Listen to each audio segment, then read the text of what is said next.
Surama, tenemos con nosotros a Juan López Aranguren, uno de los componentes de ese colectivo. Le preguntaba yo hace un poquito ¿no? el interés como de saber cuántos son, cuánto tiempo llevan, cómo les va, ¿no? Esta cosa de los colectivos tan atractivos, ¿no? Ese auténtico trabajo de grupo que nos gusta mucho ver desde fuera y que no acabas de tener los datos actualizados nunca ni hace mucha falta. Y porque tiene ese punto de que no destacan los nombres en particular y no dividen mucho el trabajo, sino que, bueno, eso lo podrá contar. Yo me he actualizado un poco los datos, han cumplido ya los 10 años de presencia, desde luego, y de trabajo en el panorama nacional e internacional. Yo creo que conocéis, vamos, que es atractivísimo, interesantísimo lo que hacen.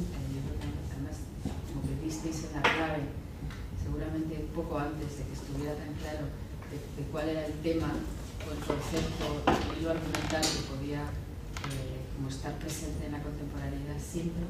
Yo lo veo así, creo que estáis ahí y os mantenéis al cabo del tiempo, obviamente, ¿no? Como que la realidad os va dando la razón, por lo menos en vuestros puntos de interés. El tema de hoy, que también me parece interesantísimo, reciclaje y protoenclaves, que llamáis, ¿no? Estos acontecimientos nacidos para morir, que ya nos concretará Juan, viene muy a cuento con muchos temas que han salido aquí en sesiones anteriores, seguramente no de la misma manera, pero hemos hablado de obsolescencia el otro día, ¿no? De esa obsolescencia medio programada, medio mitificada incluso en algunos temas de paisaje o de residuo industrial. Creo que tú vas a enfocarlo de otra manera, pero será interesante también. Y un poco en este fondo, o en este escenario en el que se está moviendo estas actividades de seminario, que es un fondo amplio, ligado al espacio ciudad, le llamamos, y de una manera amplia al espacio mediterráneo, y eso lo liga con el turismo, con nuevas formas de turismo, con nuevas formas de ocupación. Hemos hablado la verdad es que de territorios muy diversos, ¿no? Ya digo que el Mediterráneo es un concepto amplio de esta serie. El caso es que creo que enfocarás un aspecto de las preocupaciones que de alguna manera nos interesará seguro. Creo que lo enfocarás seguro de manera que nos ayudará muchísimo a este cometido como de encontrar nuestra línea concreta de investigación para las próximas temporadas. Así es que, bienvenido. Vale, pues muchísimas gracias. Muchas gracias. Muchas veces cuando te percibes como eres percibido te empiezas a entender un poco más, ¿no? Cuando te ven desde fuera. Entonces, está siempre muy bien tener esos feedback porque sueles trabajar en colectivo con gente que está en tu mismo entorno y salir de esos lugares para poder entender cómo eres entendido ayuda muchísimo. Así que esa también es una de las razones que me parece más atractiva de este encuentro, ese formato mixto de conversación, seminario, profesores, alumnos, y donde el diálogo es obligatorio, que muchas veces en las conferencias eso no pasa. Entonces, esto está preparado con un hilo muy narrativo, pero aprovechando que somos poquitos, si hay algún tipo de interrupción para cualquier cosa, la verdad es que yo encantado, o sea que no hay en ese sentido ningún tipo de problema. Se puede ir a toda velocidad y pasar por todos los temas y luego tocarlos. Podemos pararnos en cualquier momento. Si hay cosas que interesan más o temas que pueden resultar más atractivos por lo que sea, pues nos detenemos ahí todo el tiempo que haga falta. O sea que ningún problema, ¿vale? Me han dicho que hasta las 2, ¿no? 2:30 hasta que tengamos hambre ya. Pues yo abierto lo que queráis, ¿vale? O sea, yo he desayunado bien, o sea que el hambre me llegará más tarde, así que como veáis. Empezamos y...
Pues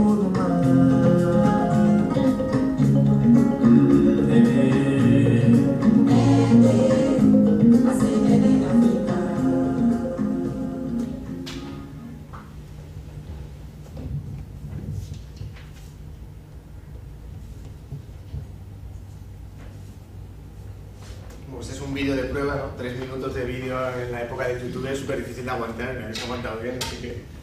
la idea sobre todo con este vídeo es enseñar de una manera muy clara un proceso de trabajo. Este es un proyecto que hicimos hace un par de meses en Níger, en Niamey. Es el segundo país más pobre del mundo, no sé, supongo que es el primero o algo así. Y nos llamaron para... El proyecto era un proyecto de formación de voluntarios para construir espacios para jóvenes, para niños. Entonces nosotros lo que teníamos que hacer era formar a esa gente y aparte construir ese parque de juegos que habéis visto, ¿no? Con recursos locales. La idea es generar autonomía, que ellos sean capaces de construir su propio entorno a través de los recursos locales y herramientas domésticas, técnicas constructivas asequibles y sin necesidad de dinero. El protoenclave, nosotros cuando nos llamaron nos dijeron, bueno, vais a hablar de reciclaje y protoenclave. Dijimos, muy bien, protoenclave, ni idea de qué es protoenclave. Entonces, investigando un poco lo que podía significar para nosotros o cómo nosotros habíamos estado trabajando hasta ese momento con los protoenclaves, nosotros lo vimos siempre asociado a espacios residuales o espacios basura, un poco el concepto de Junk Space que utiliza OMA en algunos de sus textos, etcétera, pues iba un poco para esos tiros. Y nosotros entendimos un poco el texto del protoenclave como esos lugares que nacen y que prácticamente a los pocos segundos de nacer ya están muertos, ¿no? Como el flyer que te dan en la discoteca o estos CDs que te daban de promoción en los vídeos que te duraban lo que te duraba el humano, es decir, lo que tardabas en dar 2 pasos y dar la basura. Pues resulta que la ciudad y el territorio se ha llenado de espacios similares, con la diferencia de que cuestan un pastizal y que ha habido muchísima gente interviniendo en todo el proceso para acabar construyendo algo de usar y tirar, que a veces ni siquiera se usa, sino que directamente es de tirar. En el caso de Niamey nos encontramos con un espacio inmenso en un centro cultural que no tenía lugar para niños. En toda la ciudad de Niamey no hay un solo lugar donde los niños puedan jugar, no existe ese concepto. Y el espacio que nos dieron era el espacio donde quemaban, era un espacio donde no sabían qué hacer con él y quemaban todos los residuos del centro cultural. Entonces, a su manera, dentro del propio centro, en un lugar donde el espacio estaba bastante acotado, había nacido un protoenclave, es decir, un espacio nacido para morir, donde la única utilidad que habían visto era quemar los residuos que producía la comunidad del centro cultural. Y ahí es donde estuvimos trabajando. Entonces, una de las cosas que nos hemos preguntado mucho es cómo se puede producir, o sea, por qué se produce esta situación, ¿no? O sea, ¿qué es lo que hace que tengamos estas ciudades, que es la postal que todos conocemos, que es la que solemos ver de todos aquellos lugares en los que vamos, es la imagen que vemos, ¿no? El de Skyline, con su zona de negocios, con el resto de la ciudad, los elementos icónicos, etc. Y normalmente lo que no percibimos es esa otra cara B, que es la que suele ser la que hace posible la existencia de esa cara A, ¿no? Pues asociados a todos esos procesos de construcción de ciudad y de desarrollo y de consumo, pues van todos estos otros lugares que normalmente antes se referían básicamente a lugares de residuos, es decir, todos los residuos que salían del consumo de la ciudad se iban ocultando en la periferia. Lo que pasa es que el desarrollo de consumo, es decir, los procesos que nos han ido llevando, esta rueda que ha ido avanzando a toda velocidad, no solamente hemos llevado a la periferia lo que ya no sirve, sino que hemos empezado a llevar también como cosas que pensábamos que podían servir y que al final no han tenido ningún lugar. Es decir, el proceso de venta, al principio lo que haces es percibes una necesidad e intentas que tu producto sea consumido por la gran mayoría de gente. Luego hubo un proceso en el cual tú decías, te dabas cuenta de que ni siquiera necesitabas percibir una necesidad, sino que tú podías generar una necesidad. Y luego ha habido un momento en el que ni siquiera generas la necesidad, sino que juegas con el potencial que tienes como generador de necesidades. Entonces acabas produciendo objetos que tú piensas que en un futuro van a ser consumidos y la mayoría de las veces, pues si tu mercado ya está colapsado o acotado, no se consumen y se quedan en stock. Cuando eso pasa con algún objeto no pasa nada, pero cuando empezamos a hablar de infraestructuras o de nuevos tejidos residenciales, pues se convierte en un auténtico problema. No solo por lo que consumen a nivel económico, sino también por lo que consumen a nivel de territorio. porque el suelo es una de las cosas más difíciles de reutilizar o de reciclar. Entonces nos encontramos con que a estos paisajes de desecho, a estos paisajes residuales, empiezan a sumársele todos estos otros paisajes exactamente iguales. Entonces, ¿cómo hemos llegado a esto? El proceso que me voy a seguir es muy lineal y muy básico. También porque es la forma en la que nosotros también afrontamos los proyectos. Las preguntas básicas suelen ser muy pertinentes porque sueles pasar muchas veces por encima de ellas. Entonces, la toma de decisiones naturalmente, generalmente, una pirámide muy clara. Alguien tiene una idea, generalmente una persona que tiene el poder para llevarla a cabo es la que tiene una ocurrencia. Esa ocurrencia es llevada a cabo por unos técnicos profesionales y esos técnicos profesionales construyen esa idea y al final los usuarios aparecen justo en el último momento. Es decir, cuando ya todo el proceso se ha acabado, le dices al usuario, bueno, y aquí tienes tu casa. Entonces el usuario dice, ¿y esta casa? O sea, ¿en qué momento yo he participado de alguna de las tomas de decisiones? El único feedback que tiene el que la ha ideado o los técnicos que la han llevado a cabo es el de la queja final. Es decir, cuando ya has recibido el objeto terminado, tú expresas tu queja. Pero si esa queja la pudieses haber transmitido antes o hubieses podido participar de todo el proceso, seguramente el resultado final sería muy distinto. Entonces, este tipo de hacer ciudad, bueno, también quería ver, como estamos dentro del mundo de la arquitectura y eso es bastante interesante, el rol del arquitecto dentro de todo este proceso. Bueno, pues el arquitecto, básicamente, nosotros nos hemos educado casi todos en la escuela. Yo estuve en la Politécnica de Madrid y te educaban para ser, pues tus metas o tus proyectos estaban puestos en MVRDV, Renfuljas, Chipperfield, etcétera, ¿no?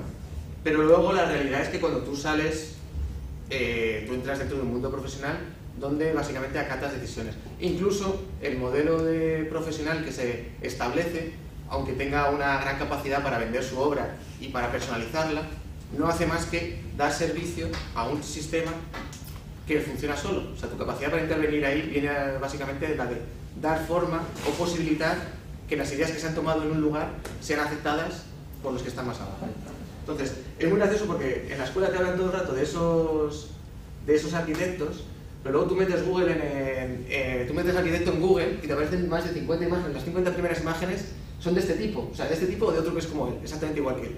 Y este tipo no lo conoces en la escuela. O sea, este tipo eres tú, soy yo, y eres tú mientras estás avanzando en la carrera. Incluso son tus profesores. Pero el que tú tienes en la cabeza es el tío de traje negro que va diseñando, que te da conferencias, que ha hecho unas estructuras de no sé cómo, unos nuevos paramentos de no sé qué. Pero en realidad, el arquitecto, tal y como le conoce todo el mundo y tal como reconoce Google, ¿no?, el reconocedor universal, sus 50 primeras imágenes son de este tipo. Entonces, ¿qué es lo que está pasando? O sea, ¿por qué el arquitecto se ve reducido a esta situación, ¿no? ¿Y por qué ese papel que hemos decidido asumir de una manera prácticamente como natural o inconsciente nos ha llevado a una situación bastante crítica de lo que es el rol del arquitecto y la percepción que se tiene de nosotros dentro del panorama actualmente, ¿no? De ser la estrella a ser un poco un tío de letras. Pues entonces tenemos tres actores principales que generan tres tipos de ciudades y esto hay que asumirlo. O sea que es importante tenerlo muy clarito. Pues tienes unas constructoras que lo que buscan es beneficio a bajo coste, ¿no? Exprimiendo un poco la calidad o el formato de la arquitectura para extraer de ahí sus ganancias. Luego tenemos los políticos. Los políticos también construyen ciudad y construyen ciudad imagen. Pues un poco lo que se ha intentado con Madrid en plan de esta nueva marca, imagen de marca, ¿no? Que aparece Madrid con 2 exclamaciones y que aparece por todos lados, ¿no? Bueno, pues se busca la marca. Y la marca lo que se genera es un edificio espectáculo que luego se llenará de contenido. En el anterior lo que buscas es unos edificios baratos que luego se llenarán de contenido, en este caso personas que vivirán ahí. En este siguiente, un edificio marca que le dé visibilidad a tu ciudad y a tu política y que luego se llenará de contenido, generalmente cultural, porque como no sabes qué meter en un edificio tan raro, pues metemos cultura, que la cultura se amolda a lo que sea, ¿no? Hay cosas como grandes, pequeñas, grandes, y entonces pues le metemos un poco de cultura. Y luego está este otro tipo de ciudad, que es el que forman las grandes empresas, que es donde está lo serio, ¿no? Son edificios serios, impresionantes, ¿no? Todos los centros, Central Business Area y todas estas cosas, ¿no? De lugares donde se concentra el poder, donde tú mascas que ahí están pasando cosas. Son sitios serios, sitios muy grandes y generalmente, pues bueno, construyen este tipo de de áreas. Este tipo de arquitectura lo hacen grandes estudios de ingeniería normalmente, con unas buenas dosis de trajes y corbata. Tenemos los arquitectos estrella que visten de negro, y este es el 99% restante, que en realidad a todo el mundo le da igual cómo visten porque no les vemos. Entonces, podemos cambiar este tipo de modelos. Ahora hemos visto que hay 3 actores principales que dirigen la ciudad y que dirigen cómo se construye la ciudad. ¿Se puede cambiar? ¿Podemos reestructurarlo? Bueno, como vais a ver, nosotros desde el principio pensamos que sí, pero bueno, hay que apostar fuerte y tienes los recursos que tienes, o sea que tampoco hay que engañarse. Entonces veremos a ver. Si queremos definir el modelo, ¿qué entendemos por ciudad? ¿Entendemos por ciudad esas 3 ciudades que nos han propuesto los 3 actores principales? ¿O podemos entender la ciudad de otra manera, ¿no? Podemos preguntarnos. ¿Entendemos la ciudad? ¿Qué es la ciudad? ¿La ciudad son los edificios? ¿La ciudad son los espacios que hay entre los edificios? ¿La ciudad es la gente que habita los edificios y los espacios que hay entre los edificios? ¿La ciudad son las relaciones que hay entre la gente que habita los espacios y los espacios que... o los deseos, necesidades, sueños de esa gente? Bueno, hasta ahora, como hemos visto, los actores principales y nosotros como herramientas de esos actores nos hemos centrado en los edificios y de vez en cuando en el espacio que quedaba entre los edificios, ¿no? Sobre todo desde que la ciudad se ha percibido también como una imagen de marca que podía venderse como al turismo. Entonces, en ese sentido, de repente la gente ha dicho, oye, que el espacio público también podemos sacarle partido, que económicamente puede ser rentable. Entonces, aparece el espacio público como una de las materias primas más con las que jugar de cara a construir ciudad. Pero las personas siguen estando ahí, ¿no? Se las usa para llenarlo, ¿no? Los concentramos en grandes eventos, cabalgata de Reyes, celebración de los actos del Papa, celebración de la Copa del Mundo. La gente ahí es necesaria, la llamamos, le montamos toda la ciudad para que participen y luego seguimos con lo nuestro. Entonces, ¿qué pasa si cambiamos el modelo? ¿Es posible introducir al usuario desde el principio del proyecto hasta el final del mismo? O sea, cambiar esa pirámide por una situación más estable. Aquí aparecen en línea porque era más fácil para la hora de dibujarlo, ponerlos en línea. Intenté hacerlo en círculo y no me queda bonito, y yo sigo teniendo ahí el defecto profesional de que las cosas queden bonitas, y dije, bueno, pues lo pongo en línea. Y luego además, como me sobran 2, es decir, ¿qué pasaría si además, aparte de tener este modelo, nos cargamos a los 2 de los lados y en vez de acompañar el proceso, ellos lo lideran y esas 2 personas aparecen ya mezcladas entre la gente? Es decir, no tanto una suma como que esta persona esté aquí y estas 3 se dividan aquí entre medias. Es decir, construimos ciudad, pero no desde las jerarquías, aunque sean jerarquías horizontales, sino desde las capacidades individuales, no desde la profesión, no desde yo soy arquitecto, yo soy ingeniero, yo soy empresario, sino desde yo soy una persona profesional, pero soy persona. Entonces vamos a conjugarnos, a relacionarnos entre personas y cada uno aporta lo que puede aportar desde sus propias características. Si tu característica es que eres muy habilidoso con las manos y que además tienes una empresa que produce un stock de materiales de no sé cuánto, pues eso suma. Pero suma lo mismo que el que tienes al lado, que su característica es generar una capacidad para trabajar en equipo y para encontrar soluciones inmediatas a problemas locales, y suma exactamente igual. Entonces, ¿qué pasa si lideran el proceso, ¿no? En vez de acompañarlo. Bueno, entonces, ¿qué necesitaríamos? Pues lo que estamos diciendo al final es necesitamos generar autonomía. Es decir, ¿por qué esos 3 actores principales construyen ciudad? Porque son los que controlan todos los mecanismos para construir la ciudad, ¿no? Controlan todo el proceso. Tienen acceso a la toma de decisiones y tienen el dinero para llevarlas a cabo. ¿Cómo podemos generar autonomía con respecto a esos 3 actores? Pues evidentemente trabajando con recursos locales. No tenemos acceso a grandes máquinas que metan hormigón, no tenemos acceso, de momento, ¿no? Con lo que nos hemos encontrado nosotros a lo largo de nuestros trabajos. No tenemos acceso a todas esas situaciones, no tenemos acceso a cambiar las leyes, no tenemos acceso a un montón de cosas. Pero sin embargo tenemos acceso a muchas otras. Y hay que ponerlas en valor. Hay que aprender a mirarlas de una forma distinta, ¿no? Entonces, supermateriales. Supermateriales en realidad es cualquier cosa. Ropa de segunda mano. El poliespan, estos son proyectos que hemos llevado a cabo, ¿no? En diferentes lugares. El poliespan, esto es en Corea, el poliespan de los objetos, de allí toda la tecnología que se produce, etc. Bolsas de basura directamente. Los bidones que habéis visto en Niamey, que eran como es el elemento más característico de toda la ciudad, que aparecen por todas partes. ¿Qué necesitamos también? Superhéroes. Porque en realidad para hacer todas estas cosas, para cambiar un modelo, hace falta gente con superpoderes, ¿no? Y entonces Pues ¿dónde están esos superhéroes?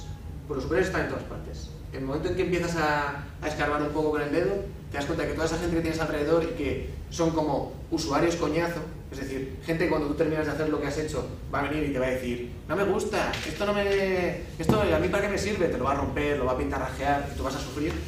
Pero cuando de repente empiezas a hablar con ellos y empiezas a entenderles y tú te sumas a lo que ellos están haciendo, se convierten en tíos con muchísimas habilidades, ¿no? Pues amas de casa, esto es en Asunción, esto es en Sao Paulo, esto es en Amán, Jordania, en campos refugiados. Esto es en Matane, están en universidades. Como ves, están en todas partes y están a vuestro alrededor, sois vosotros. O sea, una de las principales cosas es, estamos rodeados de gente que no está haciendo nada y que tiene muchísimas habilidades. Gente generalmente aburrida, y la gente aburrida tiene un potencial tremendo, porque tiene muchas ganas de hacer. Y además ahora no solamente estamos rodeados de gente aburrida, sino estamos rodeados de gente aburrida y en paro. Entonces, yo recuerdo mi primer viaje a México, y ahora mismo la situación en España me recuerda mucho a eso. Es decir, tú puedes disponer de profesionales de una calidad tremenda por 4 duros. Y además con muchas ganas de hacer cosas.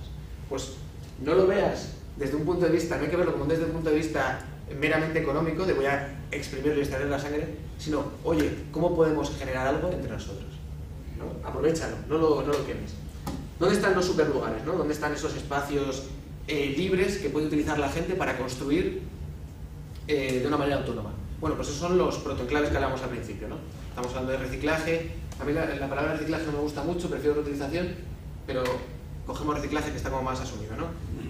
Y tenemos los protoenclaves. Los protoenclaves están en cualquier lado. Esto es un proyecto en Líbano. En Líbano, la ciudad de Beirut ha sido arrasada como millones de veces y, sin embargo, tiene una capacidad para construir tremenda, ¿no? Entonces, casualmente, el alcalde de Beirut montó una constructora y después de la guerra compró todos los terrenos y empezó a construir de una manera indiscriminada. Entonces tienes una ciudad totalmente colapsada y nos decían, queremos hacer cosas pero aquí no hay dónde hacerlas, ¿no? No tenemos espacio público. Bueno, vamos a ver dónde está ese espacio público, ¿no? ¿Dónde están esos lugares de oportunidad, esos lugares residuales, esos lugares, esos protoenclaves? Bueno, esos protoenclaves donde podemos trabajar con vosotros, ya que el alcalde y la constructora lo tienen todo lo demás. Pues vamos a ver dónde están esos espacios de conflicto que todavía no han sido tomados. Y te das cuenta que tienes muchos, y lo que hay que hacer es que mirarlos de manera distinta, ¿no? Con otros ojos, y verlos como oportunidades y no como residuos.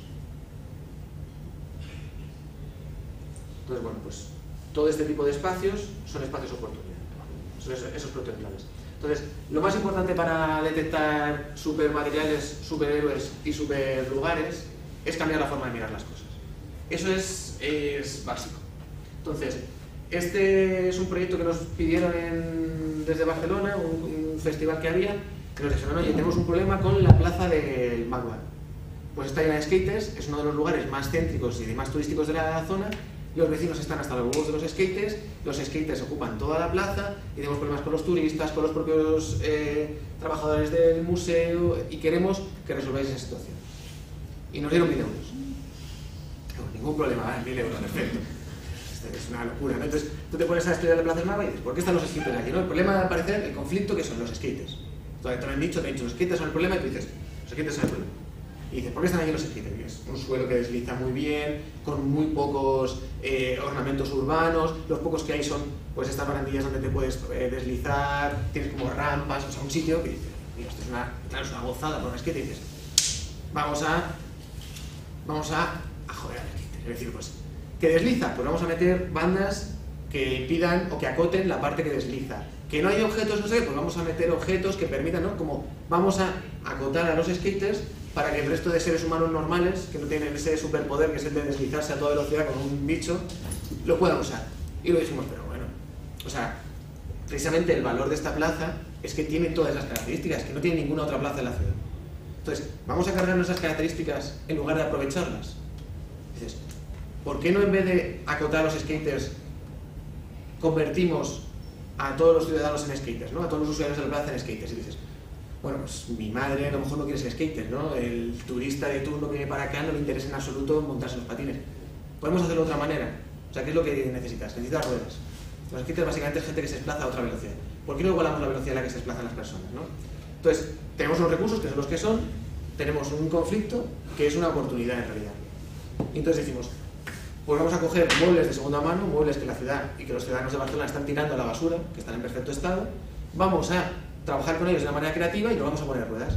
Entonces, tú tienes a una señora de 70 años que se tumba en su sofá de toda la vida, porque es el que has cogido y el que has tuneado, que tiene ruedas y que se puede deslizar a la misma velocidad y con la misma comodidad que se está deslizando el skate.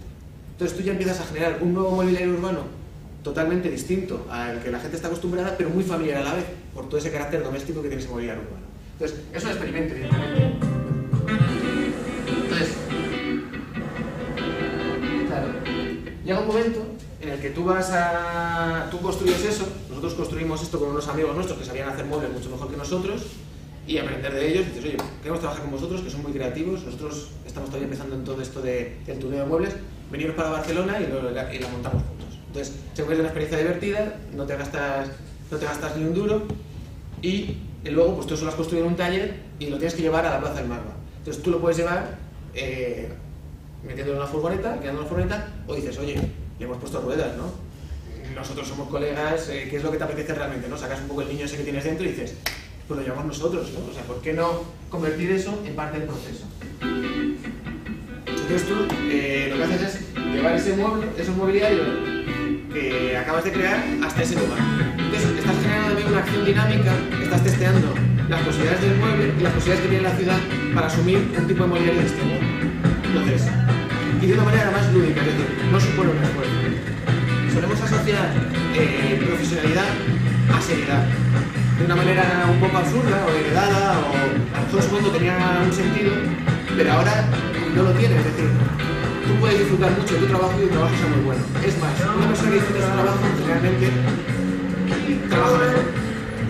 Las horas extras que le echa, se las echa con toda la amor del mundo, y los esfuerzos adicionales los echa también con esa misma gana.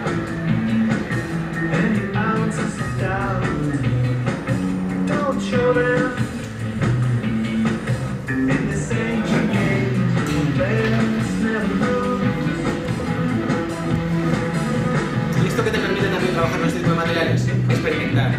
Normalmente cuando tú trabajas tienes una idea en la cabeza y buscas cómo resuelves esa idea.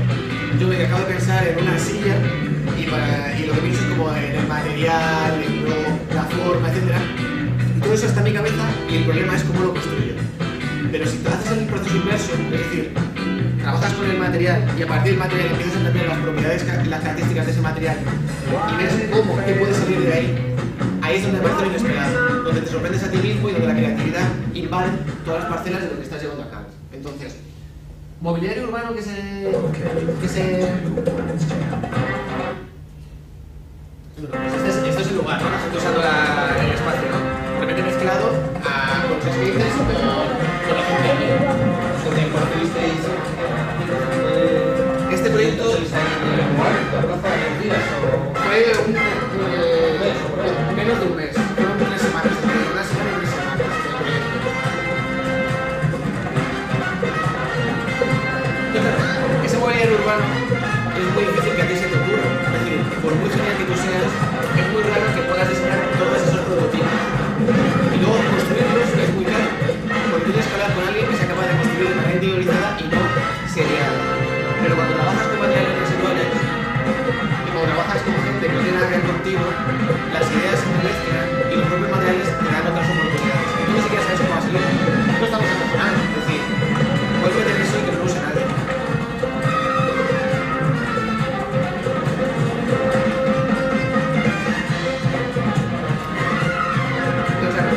Donde para poder ser usados tiene que haber 3 personas. Si se usan 2 cambia porque se mueve de una manera distinta. O que necesitas que te empujen. Entonces ya genera actividades muy distintas. Y los propios skaters pues participan del proceso. Entonces, esto en cuanto a cambiar de idea, ¿no? A ti te ha llegado un encargo que es un conflicto y que encima te dan 2 duros. Entonces, tú puedes gastarte ese dinero en ese material que acota o puedes empezar a pensar las cosas de otra manera. Es muy importante cambiar la mentalidad con respecto a los lugares, las personas y los materiales. El principal problema para trabajar normalmente en red son los prejuicios. Y los arquitectos acumulamos muchos prejuicios. No sé muy bien por qué, pero están ahí. Yo no sé de dónde salen ni por qué aparecen, pero se genera una idea de hombre del Renacimiento que tiene una sabiduría que está por encima de la de los demás y yo he tenido conversaciones con profesores míos que me decían, ¿para qué le voy a preguntar yo a un tío que vive en Venecia si puedo leer la obra de no sé qué autor que estuvo allí y me lo va a transmitir, ¿no? Entonces, no tiene por qué ser una cosa u otra, o sea, pueden ser las dos, pero de alguna manera nos hemos empezado a identificar con esa especie de artista renacentista que controla y que sabe más que nadie y que toma decisiones. Y en ese sentido nos hemos limitado muchísimo. Hemos perdido muchas de nuestras capacidades. Este es un proyecto en México. En México lo que nos dimos cuenta es que había superhéroes en cualquier lado. Entonces te encuentras con los pepenadores, que son los que recogen chatarra. Los pepenadores están muy estigmatizados, la gente considera que no valen, que son tíos que trabajan con basura y nadie les quiere tener cerca. Pero por otro lado son tíos que se manejan la ciudad al dedillo y que además saben construir con sus manos. Son capaces de construir esos carros. Pero claro, a ti no te interesa construir un carro para recoger basura. A ti no te interesa en absoluto. Entonces trajimos a universitarios que tenían otro tipo de intereses. Pues esto es un sound system portátil. Esto es un diseño que hizo un universitario que montaba fiestas en diferentes lugares y entonces lo que montó fue un carro que podía llevar a cualquier lado y montar la fiesta en cualquier momento. ¿Quién llevó toda la parte técnica del proceso? Los pepenadores que trabajaban con nosotros. ¿Quién consigue los materiales a un precio ridículo o gratis? Ellos.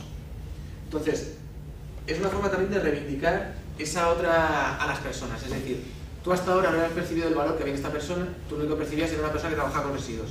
Pero esta persona que trabaja con residuos tiene unas habilidades tremendas. Eso sí, no tienes por qué aplicarlas como él las está aplicando. Tienes que saber jugar con ello. Entonces, bueno, pues hicimos de diferente mobiliario, una marcha que hubo por la ciudad, reivindicando pues, el espacio individual, el espacio público de las personas, etcétera, etcétera, etcétera, ¿no? Entonces, pero bueno, a lo que íbamos, o sea, ese proyecto tiene como un montón de capas, pero lo importante o la lectura más concreta es las personas. Por otro lado, el espacio que se trabajó aquí, el protolugar que nos encontramos, fueron con todas las infraestructuras tremendas que tiene la Ciudad de México. La Ciudad de México, 20 millones de habitantes, todos se mueven en coche, unos atascos infernales y no hay espacio para el peatón. Entonces, una manera de utilizar ese espacio es generar esos carritos que sí que están asumidos dentro de la circulación, pero para un uso distinto. Este otro protoenclave es esto es en Santo Domingo. Lo mismo, el Malecón, es un espacio de la ciudad que había sido muy importante históricamente. La ciudad crece, empieza a producir basura, la basura va al río, no hay un sistema de recogidas claro, sobre todo a nivel de los plásticos, etc.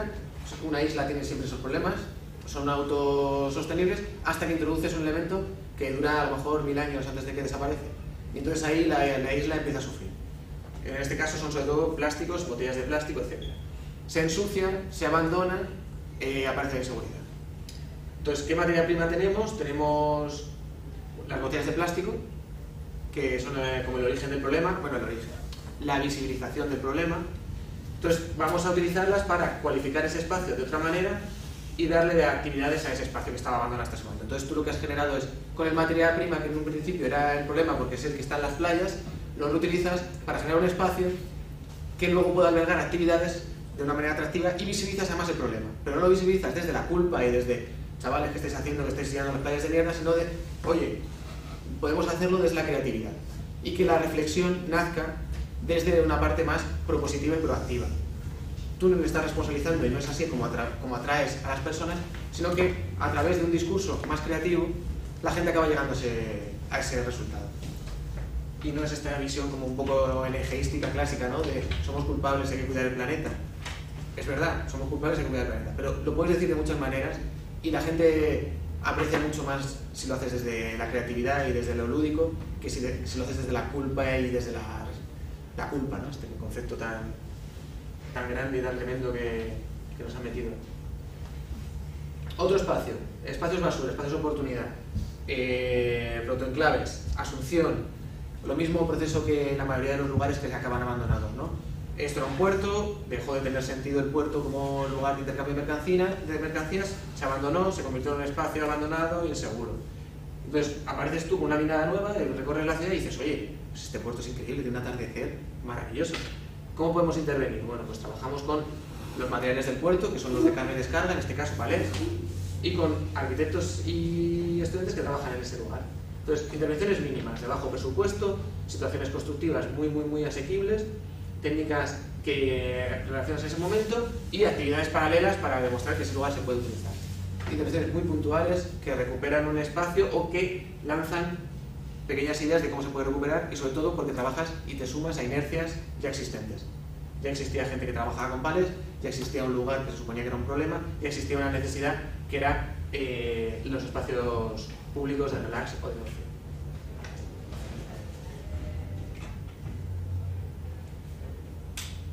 Como ejemplo un poco complementario, resumen de todo. Esto es una intervención en Lima. En Lima nos encontramos con el mismo problema que casi todas las ciudades. El coche domina el espacio, no hay transporte público, y nos encontramos con que la única intención de transporte público de toda la ciudad era un tren eléctrico. El tren eléctrico fue muy ambicioso, más los problemas que hay siempre en cuanto aparece dinero para un proyecto, pues que desaparecen muy rápidamente y se quedan a medias. Durante 20 años ese proyecto se queda estancado y esto es percibido por los ciudadanos como una herida abierta. Pues era como la oportunidad para tener transporte público por primera vez y descolapsar un poco la ciudad, y eso no pasa. Entonces la gente, nadie te habla de esta estructura y de repente un día te la encuentras y dices, oye, esto es un lugar maravilloso, ¿no? Tienes una estructura tremenda que puede aguantar cualquier cosa, está elevada, o sea, hay muchas maneras de trabajar con él. ¿Y qué tiene México? O sea, ¿qué tiene Lima? Un montón de coches también. Bueno, pues vamos a reutilizar el material de los coches y vamos a generar un espacio público. ¿Qué problema tiene Lima también? El miedo. Durante años de terrorismo se generó una situación de miedo y de histeria en torno al espacio público, de manera que nadie utiliza el espacio público, y mucho menos los niños. Pero claro, una vez que se ha pasado la situación de terrorismo, pasó, pero el miedo permaneció, de una manera ya como asumida. Pues vamos a generar estos espacios. Entonces, por 4 duros trabajas con la comunidad local, con un montón de colaboradores. Aquí en este proyecto tenemos como 20 colaboradores mínimo de gente, profesionales que se dedicaron a este proyecto, más todos los vecinos. Y empiezas a construir este espacio. Bueno, pues esto se convierte en una atracción turística metropolitana, y viene gente de toda la ciudad a un barrio bastante humilde que hasta ese momento no tenía ninguna ubicación en el Lima. La intervención es de 4 duros, y luego lo que sí que hemos sido conscientes de este proyecto es que se generó una red de colaboradores de varios niveles, ONGs, arquitectos, artistas, asociaciones vecinales, que han estado reproduciendo todos estos sistemas en diferentes barriadas de la periferia. Entonces, esa parte de formación y luego trabajo de una manera autónoma ha tenido una respuesta. Entonces, para nosotros, ¿qué es lo más importante en todo este proceso siempre? Pues lo que hemos hablado muchas veces, ¿no? Divertirse. Tú coges un espacio que es un protoenclave que no tiene nada, absolutamente nada, se lo das a unos niños y de repente se convierte en una locura. Bueno, la seriedad de la que os hablaba antes se convierte muchas veces en trabas, porque tendemos a ver los problemas como intelectualizamos los problemas, no los vivencializamos. Entonces, al intelectualizarlos, los buscamos como salidas matemáticas, ¿no? Bueno, pues entonces hay que construir este espacio aquí, para construirlo hay que hacer no sé qué, y muchas veces lo que hay que hacer es divertirse. Y a través de ese proceso de identificación con el lugar, de vivirlo y de generar deseos dentro de ese espacio, es donde surgen muchas de las posibilidades de esos espacios, de los espacios, de las personas y de los materiales. Entonces, como veis, he ido a toda velocidad, así que si alguien quiere interrumpir, no he dejado mucho, pero yo creo que hay como muchas cosas lo suficientemente abiertas y lo suficientemente poco pensadas como para meterle mano. Entonces, sobre todo además, la mezcla de profesores y de alumnos es súper interesante, de cara a cómo se vive la profesión actualmente, desde la educación. Es decir, vosotros estáis siendo formados para ser un tipo de arquitectos y ahora mismo el arquitecto no tiene un lugar. Entonces, es muy curiosa esa situación o esa crisis que afecta al profesional, pero también a la formación del profesional. ¿Me están formando para ser un arquitecto de estudio y los estudios están quebrando? ¿Me están formando para ser alguien que pueda resolver problemas? ¿Me están formando para trabajar en equipo? ¿O me están formando para ser autosuficiente de una manera individual? ¿Me están dando toda esa formación? ¿Tiene sentido esa formación ahora? O sea que bueno, también son cosas que a través de estos problemas que nosotros hemos ido encontrándonos, nos hemos ido dando cuenta. Nosotros empezamos en segundo de carrera, o sea que hemos ido creciendo a nivel profesional de la misma manera en que crecíamos académicamente, ¿no? Pero en mundos paralelos, es decir, nosotros rechazamos mucho la arquitectura en nuestros inicios y hasta hace 3-4 años no hemos vuelto a ese mundo. Entonces nos hemos desarrollado de una manera totalmente ajena a la educación que nos daban en la universidad. O sea, recibíamos las clases por un lado y luego tú te desarrollas profesionalmente por otro. Y sí que nos ha venido muy bien la formación de arquitectura para llevar a cabo todos los proyectos.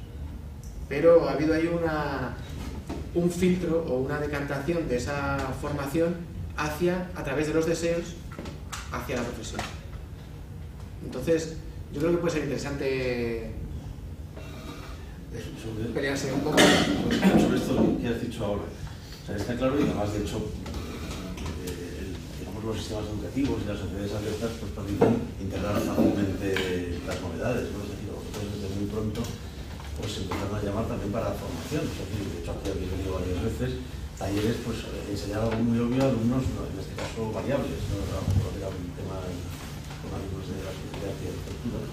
Y no tenemos nada para trabajar, ir a las papeleras o a los elementos de residuos, de gestión de residuos, y traer lo que encontréis. Con unas limitaciones, pues no os traigáis, no vayáis a los aseos a coger no residuos orgánicos, en fin, algunas limitaciones, y a partir de ahí, de una manera muy didáctica y muy ensayada por vosotros, pues a que fueran capaces de producir, de nuevos objetos o nuevas cosas sobre temas desechados, ¿no? Eso queda muy en la línea de didáctica directa y además fue tremendamente estimulante para los alumnos. Es decir, aprendieron muchísimo en esa sesión, ¿no? Luego habéis hecho otras muchas cosas, porque habéis intervenido vosotros vuestras cosas variadas, ¿no? Pero tenéis muchísimas, ¿no? Pero a mí, quizás lo que yo, y lo he contado en muchos sitios, a veces nos preguntan en muchos foros, bueno, ¿y esos quiénes son? O no solo vosotros, sino otros colectivos que andan por ahí. Y más allá de, como ha dicho Eva antes, de los modos nuevos de trabajo que suponen estos, es decir, donde hay un proceso que supongo que es variable en personas en el tiempo, algunos irán y otros se incorporarán, es decir, tendrás unas vidas y vueltas, además genera pues estos satélites, digamos, en otros lugares que formáis gente para que ellos ya en Níger hagan lo que tengan y ya nos lo cuentan, simplemente lo hacen, ¿no? Pero a nosotros nos interesa, porque siempre hablamos con los alumnos de esas cosas, es decir, de nuevos modos de trabajo y nuevos modos o sea, tanto de qué haces como de cómo lo haces, es decir, de procesos, ¿no? Y en los procesos, que es donde lo que tú decías también, pues siempre lo hemos defendido, la enseñanza de arquitectura tiene muchos defectos, pero ha mantenido con variación en el tiempo una cierta capacidad de generar dos cosas, es decir, personas propositivas, es decir, capaces de proponer o de dar respuesta a preguntas que no tienen una respuesta reglada, digamos, esto es 2 más 2 igual a 4 está bien y 4 más 2 5, 2 más 2 igual a 5 está mal, sino, y luego también una formación, llamémosle amplia, ¿no? Es decir, capaz de hacer, propositiva, capaz de hacer, pero también, que no es el riesgo de los que son capaces de hacer cosas muy yo sé hacer opiniones de esta manera y en cuanto me cambien las reglas ya no tengo ninguna herramienta, ¿no? Y bueno, casi la pregunta es, bueno, vosotros estáis dando respuestas constantemente a esa pregunta, pero es nuevos modos de abordar las cosas y de ver también la realidad, que eso es lo que a nivel urbano y ciudadano yo creo que más habéis aportado. Es decir, porque hay mucha gente que les interesa, les han llamado de muchos sitios, porque por fin unos que más o menos parecen que son arquitectos o artistas, pero que hacen cosas que sirven, es decir, o que encuentran literalmente, eso que se dice, pues, tantos dichos de sacar petróleo de donde no hay nada, o sacar, es decir, de lo que nadie mira, ¿no?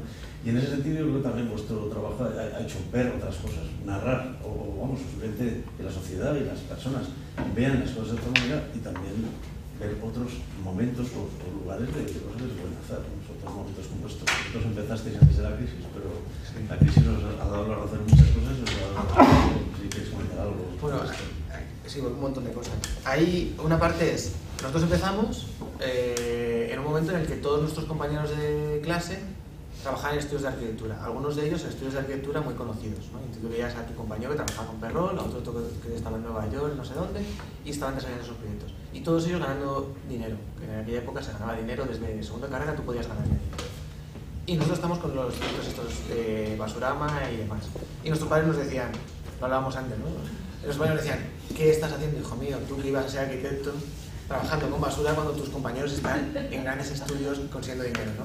Entonces, y ahora, nuestros padres dicen, hijo mío, ¿qué estás haciendo tú trabajando con basura cuando tus compañeros, entonces realmente se quedan como con puntos suspensivos y tú dices, están en el paro, ¿no? Entonces dices, claro, o sea, el proyecto de Basonorma, el valor que tiene no es tanto la temática, sino tu capacidad para reinventarte la profesión en un momento en el que la profesión estaba muy, muy dirigida. Es decir, nosotros empezamos y no había, en la escuela, había la Asociación de Deportes y la Tuna. Y entonces, la Tuna ya no existe, ¿no? La Tuna ya no existe. La Tuna creo que ya no, creo que están todos. No sé qué están haciendo. No, pero eso es un fenómeno, vamos, que se siguió de un año para otro, no sé qué pasó, ese tema ya no existe. Y entonces, no había espacio para... Hay un de Albericos todavía por ahí, ¿no? Nos sacan los... En Madrid ya no existe eso. Entonces se habrán escondido, porque se estarán bebiendo en algún lado. Pero o sea, que la situación que había era una situación muy, muy dirigida. Ahora hay una inmensa suerte y es que no hay futuro, no hay ningún camino válido. Ninguno.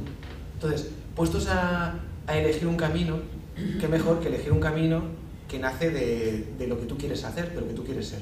Que no un camino que a lo mejor te han estado como machacando con él de una manera consciente o inconsciente tu entorno y que tiene exactamente las mismas posibilidades de éxito que el que tú quieras llevar a cabo. Ahora mismo tienes las mismas posibilidades de ganarte la vida siendo director de cine que siendo arquitecto que construye obra en no sé dónde. Las mismas. O sea, nada te va a garantizar. O sea, en nuestro tiempo había gente que sabía que si entraba en el estudio de Coljas con 21, se dedicaba trabajando como becario no sé cuántos años, pasaba a ser director de un departamento, de ese departamento podía tal, y luego si quería se podía independizar ya con un montón de clientes asociados. Eso ya no existe. Entonces, eso por un lado. En cuanto a cómo la crisis ha favorecido, es una oportunidad. La crisis actual es una oportunidad tremenda, sobre todo vosotros que sois como nativos de la crisis.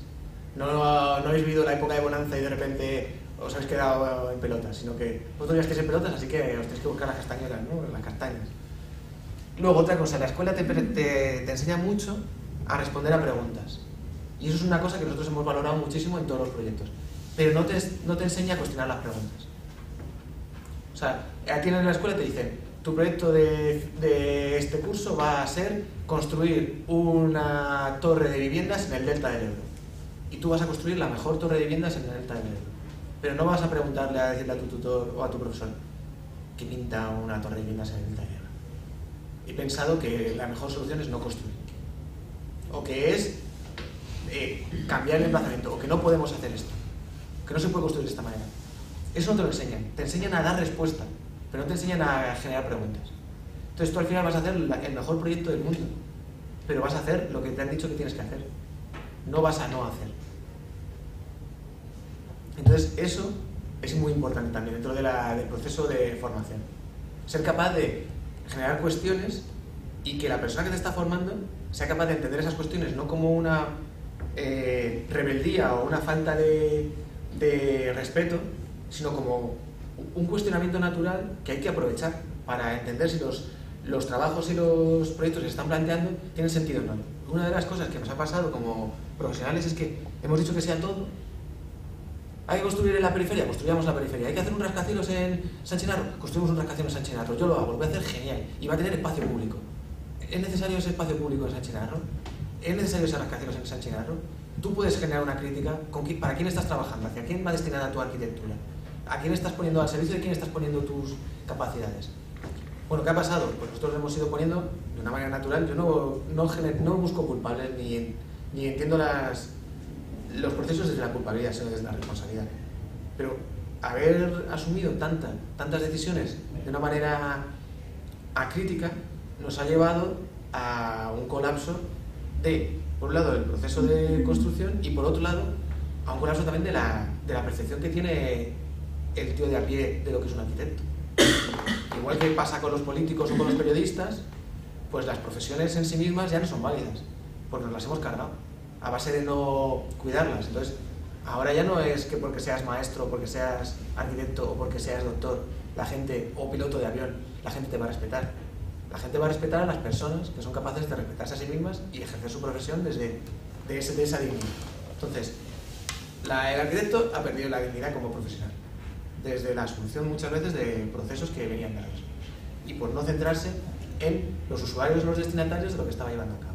¿Y quién está ahora haciendo ese hueco en en el mundo o en el panorama internacional poco a poco estudios que empiezan a asociar su arquitectura, sus proyectos a valores. No ya estudios que son capaces de construir aquí un puente, aquí un edificio, no sé cómo, sino yo te garantizo que voy a pensar en mis usuarios, o que voy a pensar en el medio ambiente, o que voy a pensar en... Muchos de ellos hacen trampas. O sea, muchos de ellos tienen como el greenwashing, ¿no? Usan los tags para meterse en un mercado aunque luego no lo respeten. Esos son los que van a dañar también al final todos los valores y van a acabar perdiendo esa posibilidad, ¿no? Pero ese mundo es el que está ahora haciéndose un hueco. El profesional que tiene unos valores y que los respeta, y se respeta a sí mismo. Y ahí es donde las estructuras de educación, yo entiendo, la que yo he recibido, no hablo de la universidad privada porque yo no la he frecuentado, pero la universidad pública que yo he frecuentado y la educación pública que yo he frecuentado no trabaja en esos aspectos. No genera personas capaces de generar crítica, entender, asumir valores, que pueden ser unos u otros, no tienen por qué ser todos ONGísticos, pero capaz de reflexionar desde esos puntos de vista, de entender la arquitectura como un servicio o como una profesión que está dando una respuesta a unas necesidades. Yo voy a aprovechar este punto de tu intervención y aprovechando que tenemos 6 o 7 nativos de la crisis, que a lo mejor les apetece compartir sus reflexiones.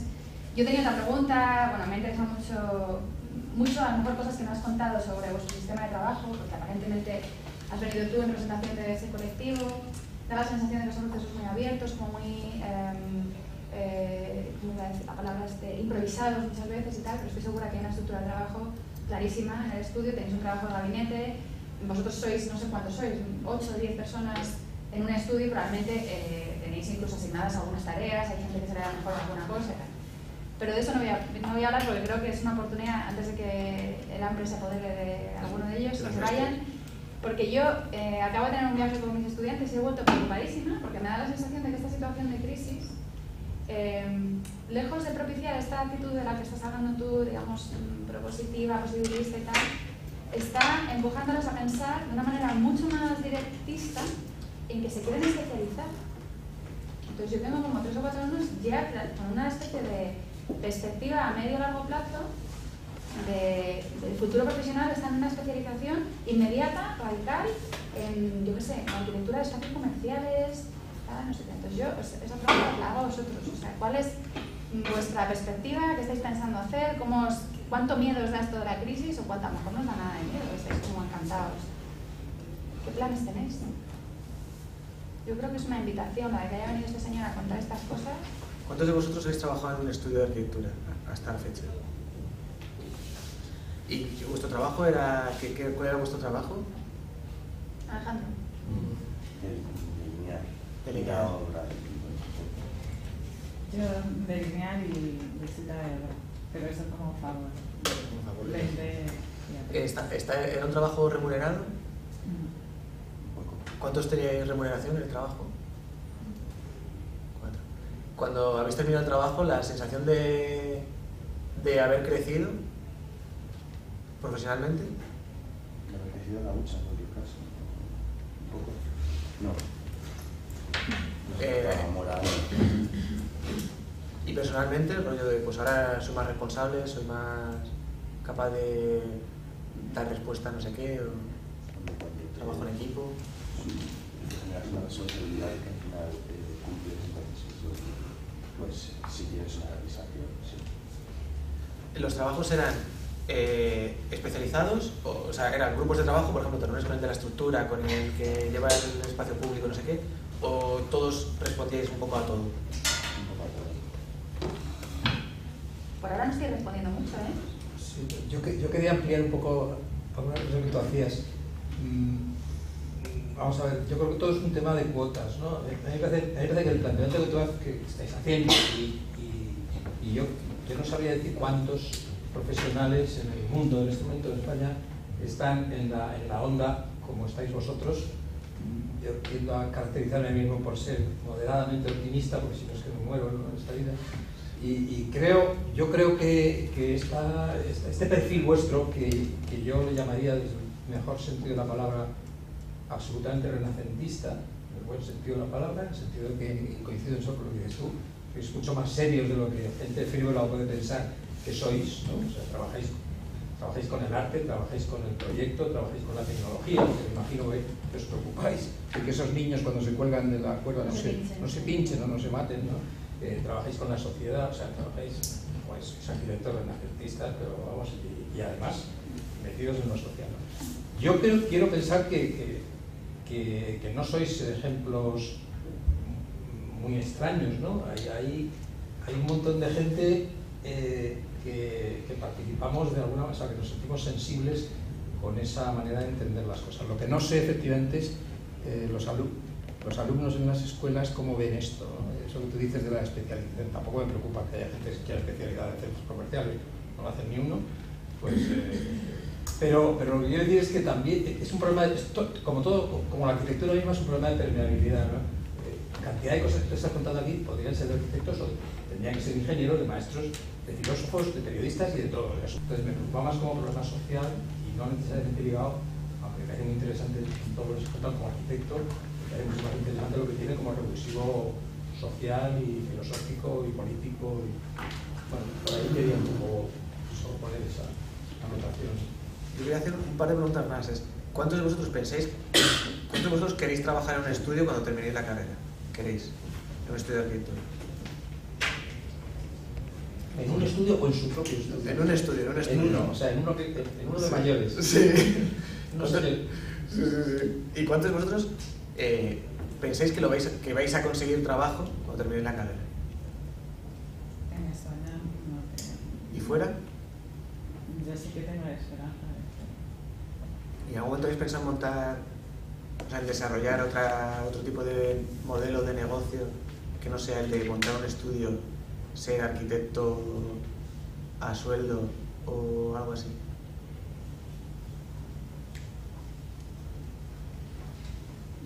Yo creo que, bueno, con respecto a eso te quiero hacer una pregunta porque, bueno, mi fin de carrera es un poco relacionado con la reutilización de objetos y la participación de la gente en sí. Y te quiero preguntar porque supongo que ahora las cosas que hacéis son encargos, ¿no? Porque ya sois un poco más, digamos, reconocidos, pero en un principio y cuando no había crisis, ¿cómo se hacía? O sea, iban a un lugar y proponían, veían el problema, lo proponían, luego se iban al ayuntamiento, intentaban convencer o cómo era, supongo que era muy difícil y ahora no sé si ha cambiado. Pues eso tiene que ver con lo de la permeabilidad también. O sea, nosotros empezamos hace 10 años, no existe la palabra colectivo en nuestro entorno arquitectónico. Ahora hay el otro día tuvimos una reunión hace un par de semanas de colectivos de Madrid de arquitectura pura y dura y había más de 20 en menos de 10 años. Entonces, el proceso de generación de mercado laboral para absorber a una nueva forma de trabajar no es que haya un pastel y los que están se lo reparten, sino que cuanta más gente trabaja en el mismo sentido, más grande se hace el pastel. Entonces, uno de los modelos contrapuestos es, hay un pastel que está muerto, es un modelo que está acabado, y entonces te puedes especializar en ser el tío que más rápido come de ese pastel, o puedes intentar generar otro tipo de comida en otros lugares. Entonces, la gente que busca especializarse, lo que hace es tener una fe ciega en el modelo y también en sí mismo, es decir, yo voy a ser de los tiburones el más rápido, o de los conseguidores. Sí, que parece que si digo tiburones es como muy negativo, ¿no? O se puede hacer de otra manera. Entonces, cuando nosotros empezamos a trabajar, nosotros lo que hacemos es generar demanda, pero no la generamos desde la imagen de marca, sino desde necesidades locales. Nosotros percibimos que hay un montón. Nosotros empezamos porque necesitamos cosas y la escuela no nos las da, y las empezamos a proponer y las llevamos a cabo nosotros con los recursos que tenemos. Entonces siempre hemos trabajado desde las necesidades y los recursos del entorno. Entonces cuando vamos a un lugar, lo primero que intentamos extraer es las necesidades. Que el parque de Lima o el de Niamey funcione no tiene que ver con que nosotros hayamos hecho unos diseños chulísimos o con que los la gente que ha trabajado con nosotros tuviese unas ideas geniales. Tiene que ver con que se ha detectado que ahí hace falta algo para niños. Y en el momento en que tú detectas que hace falta algo para niños, tú ya tienes todo el proyecto hecho. Luego ya lo vas puliendo, ¿no?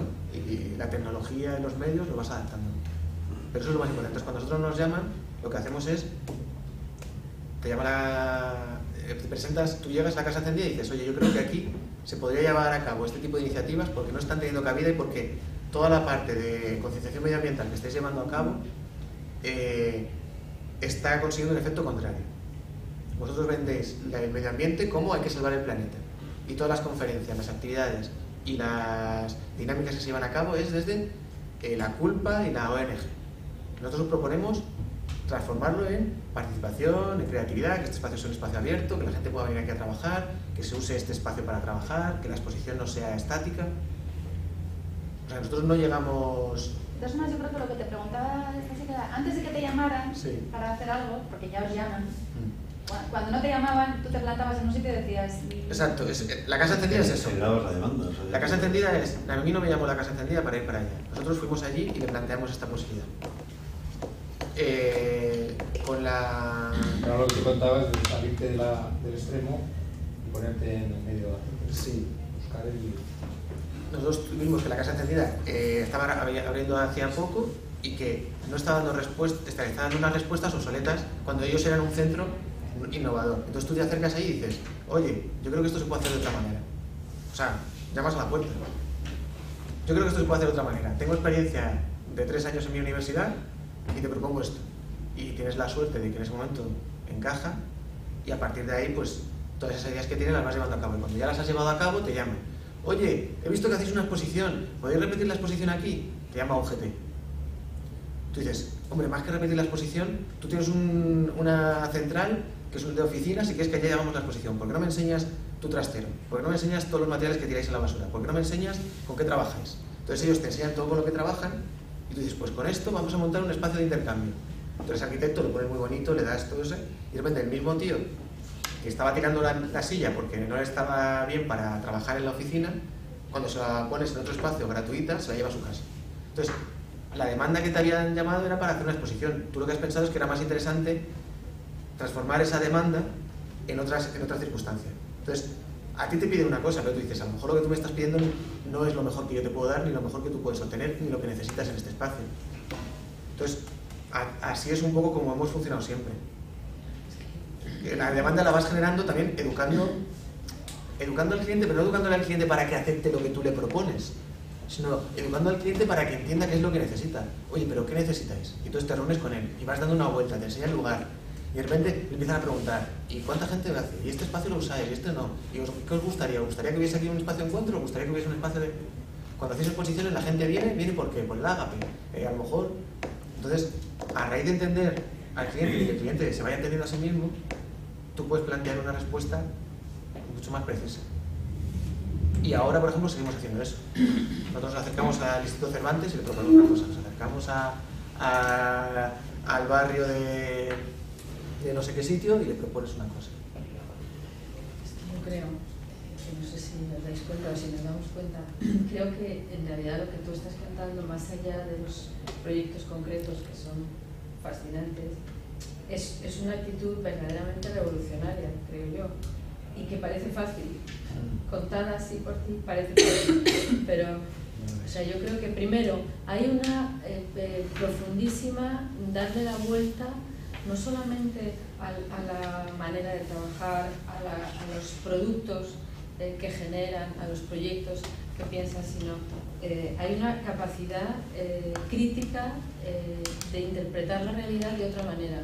La realidad del cliente, la realidad social, la realidad cualquiera, ¿no? Y ahí es donde yo creo que está la dificultad y el valor de vuestro trabajo, que seguro que el trabajo en equipo grande, en grupo grande funciona, es decir, que probablemente una sola persona o dos no tienen esa riqueza de reinterpretar y reinventar esa actitud de qué se puede hacer, o sea que digo que parece fácil porque ir a la Casa Encendida y proponer algo que implique desmontar parte de su propia política, cuando la Casa Encendida, por seguir tu ejemplo, está dirigida y planteada por gente capaz y con criterios también tal. Es decir, que creo que hay como una carga argumental de posición ante la realidad, has hablado de valores, en su trabajo, que a mí me parece verdaderamente importantísima y muy de admirar. Es decir, que tenemos que aprender y trabajar. O sea, que eso se consigue, entiendo yo, que pensando mucho, dando muchas vueltas a las cosas, poniéndolas muy en común, ¿no?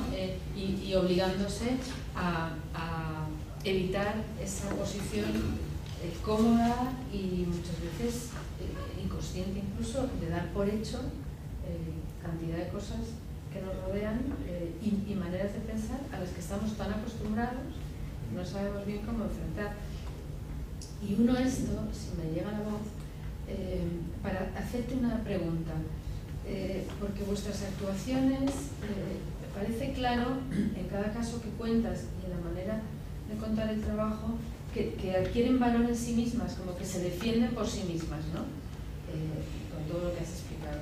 Pero mi pregunta sería si habéis visto en estos años si vuestra actitud, que es revolucionaria, creo yo, o provocadora o tal, y que obtiene resultados que se defienden por sí mismos, si eso produce algún impacto en ese cliente o en ese entorno acostumbrado a unos modos, más allá del encargo residual, entiéndeme, entre comillas, o de te dejo la zona que nadie quiere, y por supuesto si encima reutilizas cosas que nadie quiere, encantado. Pero la gente se deja interpelar, y me interesan muchísimo los clientes, los políticos, Barcelona y tal, se dejan interpelar por esa actitud que les interpelaría mucho más allá de los ejemplos concretos en actitudes, pues desde luego a los que tengan cargos políticos o actividades económicamente poderosas, les debería interpelar en decisiones más profundas, ¿no? Ahí hay una cosa y es, no está confrontado una forma de hacer las cosas con unas políticas de trabajo ni con unas políticas de empresa. O sea, también una cosa, nosotros somos un colectivo de 8 personas, aquí he venido yo y nosotros trabajamos desde lo individual, es decir, yo vengo y cuento cómo yo percibo y cómo yo planteo las soluciones de Basurama. Si viene otro, os cuenta algo muy distinto, muy parecido y muy distinto. O sea que eso también es una de las cosas que tenemos también claras. Entonces, las empresas, o sea, nos hemos encontrado más problemas a nivel de trabajo, de rutina, que a nivel de política o ética. Es decir, cuando nos propusieron realizar la Noche en Blanco en el Ayuntamiento de Madrid, nosotros éramos súper críticos con cómo se llevaba, con el propio evento de la Noche en Blanco. Éramos muy críticos, simplemente con el evento en sí. Es decir, estamos muy a favor de que esas políticas culturales tuvieran lugar y que la ciudad fuese de los ciudadanos, pero gastar tanto dinero en una sola noche con un recurso tan pobre, o sea, con que la gente se queda con muy poco. Entonces nosotros le planteamos una forma de hacer la Noche en Blanco, le pusimos unas condiciones desde el principio muy claras. Todos los materiales no había que generar productos nuevos, todo tenía que ser reutilizado. Si querías montar una página web y ya existía una página web, usabas la que ya existía. Si querías construir un evento, tenías que construir con materiales que ya existiesen y lo que construyeses tenía que tener una segunda vida. Es decir, si construyes un banco, este banco tienes que ver a qué colegio va a ir luego, a qué instituto, a qué plaza. Si construyes todo, tenía que tener una segunda vida, y los profesionales que vinieran a trabajar tenían que entrar en contacto con profesionales de aquí. Es decir, no puedes traer a un tío extranjero que venga, plante sus huevos y vaya. Por lo menos que ese tío que viene de fuera entre en contacto con la gente de aquí, se empape de lo que hay aquí, y el tío que está aquí se empape de lo que hay de fuera. Y vamos a abrir la Noche en Blanco a la gente, es decir, va a haber plazas que sean construidas por gente de Madrid, no por gente de fuera ni seleccionada a dedo, sino gente que va a proponer desde su vivencia de ese espacio. Y además vamos a intentar recuperar solar, metimos muchas cosas que rompían con muchos de los esquemas de cómo se había llevado a cabo hasta ese momento, ¿no? Bueno, pues no hubo ningún problema a nivel político, y la mayoría de los problemas fueron a nivel funcionarial, es decir, que yo ahora tengo que, en vez de llamar al tío de siempre, ahora tengo que llamar a este otro, y luego llamar a este otro, y luego llamar a este otro, que yo ahora tengo que ponerme de acuerdo con el de medio ambiente cuando yo soy de urbanismo, que yo ahora... Esos eran los principales problemas. Entonces, en realidad, las estructuras no lo sufren, no se contraponen a estos modelos hasta ahora. No sé si porque no los han tenido en cuenta, porque no los consideran algo serio, o porque realmente cuando trabajas con ellos, nosotros no trabajamos desde vamos contra el capital, sino es qué es lo que a ti te interesa, qué es lo que a mí me interesa, eso entra en conflicto. Si entra en conflicto, no lo hacemos. Si no entra en conflicto, o si vemos que ese conflicto se puede resolver, lo vamos a llevar a cabo. O sea, nosotros somos la misma mirada desprejuiciada con el pepenador, es la que tienes que tener con el político y con el empresario. Porque si no, tu proyecto de alguna manera nace muerto. Es decir, nosotros buscamos viabilidad, que sea real. Y que sea real no es que haya un eremita en una montaña utilizando todo lo que tiene a su alrededor. Es que eso se convierta en una forma de hacer las cosas. Entonces tienes que incluir a todos los actores. Pero no tienes que someterte a esos actores. Tienes que entender y hacer las mismas preguntas. A ver, tú, Mau, ¿qué es lo que quieres? Tú quieres que tu marca se conozca. Y yo lo que quiero es que este espacio sea abierto. Tú quieres que esto salga de publicidad en un montón de sitios y yo lo que quiero es que aquí se generen unas dinámicas que cuando tú te vayas y este solar se vuelva a cerrar, los vecinos lo puedan demandar, porque han visto que ahí hay un espacio que es de ellos y que no lo pueden usar. ¿Estamos en contra? No, pues estupendo, colaboramos juntos. Vosotros ponéis 100.000 euros, nosotros construimos este espacio y lo tenemos 15 días. Ayuntamiento, ¿esto está a favor? Usted no pone ni un duro, lo pone todo Mau, cede el espacio y nosotros diseñamos lo que pasa aquí dentro y metemos a los vecinos en el proceso. Entonces son 3 agentes, 4 con los vecinos, que estarían totalmente peleados unos con otros. Tú los metes, le das a cada uno lo que necesita y aparte tu proyecto mantiene las ideas. Ese espacio de Mau es ahora el Campo de la Cebada, que no sé si lo conocéis, es un lugar donde está teniendo ahora, es un espacio que se ha abierto, o sea, después de eso se tuvo una conversación con el ayuntamiento, se lo cedió a los vecinos, el ayuntamiento dio dinero también para la adecuación de ese espacio por parte de los vecinos y ahora hay un montón de colectivos de arquitectura que están trabajando ahí como una manera muy experimental. Lo que decías tú antes de generar la demanda, es decir, que eso yo creo que, o sea, yo creo que lo que nos vas contando indica muy bien los modos de trabajo y hablamos desde el principio de procesos y también de propuestas, ¿no? O sea, es decir, las dos cosas. Está claro que además las instituciones muchas veces, no sé, hay muchas cosas que no se les ocurren por sus rutinas o por sus cosas y que están deseando que alguien se la, vamos, que son muy receptivos, o por lo menos, como tú decías, y has matizado eso, por lo menos el que toma decisiones es muy receptivo y no siempre los otros arrastran los pies. Pero además también dices, no vais contra el sistema, es decir, las empresas o los ayuntamientos o las instituciones en una complejidad social como puede tener también la sociedad abierta se pueden permitir muchas cosas, mucho registro. Es decir, el mismo alcalde está hablando un día con una gran multinacional porque quiere que traiga y que haga no sé qué y otro día con vosotros para que le activéis una zona que no y además claro, lo que también ha sido evidente que habéis encontrado donde no había o donde simplemente no se miraba para hacer y también demostrar que así como leitmotiv la de cosas que se pueden sacar no solo de lo que es vuestro la reutilización, lo que decías, o Basurama como nombre más potente, todo lo que tiramos, o todas las cosas que no se utilizan hasta su, vamos, que tiene una utilización tan puntual, ¿no? Y de hecho, algunos ejemplos que has puesto al principio, de esas cosas que se quedan a medio hacer, que es quizá uno de los problemas más, vamos, en nuestro contexto, tenemos un montón de cosas a medio hacer o a medio destruir, es decir, porque se quedan a medias. A veces se quedan a medias mientras se hacen, a veces se quedan a medias mientras se destruyen, ¿no? O en algún momento sus transformaciones, ¿no? Y ahí, vamos, y otra cuestión que también planteabas es lo de los colectivos. Es decir, pues igual que la generas, esto no es, y esto es una cosa que hay que contarlo siempre, es decir, estas cosas no son juegos de suma cero, sino que simplemente se encuentra un nuevo nicho. Y en la vida profesional, bueno, pues las crisis también agudizan, como tú decías, las oportunidades que agudizan el ingenio. No solo hay estos 20 colectivos donde solo había uno, sino en la cantidad de colectivos en un campo más amplio de artistas, diseñadores, haciendo cosas muy variadas. Yo por razones de otro tipo conozco unas cuantas y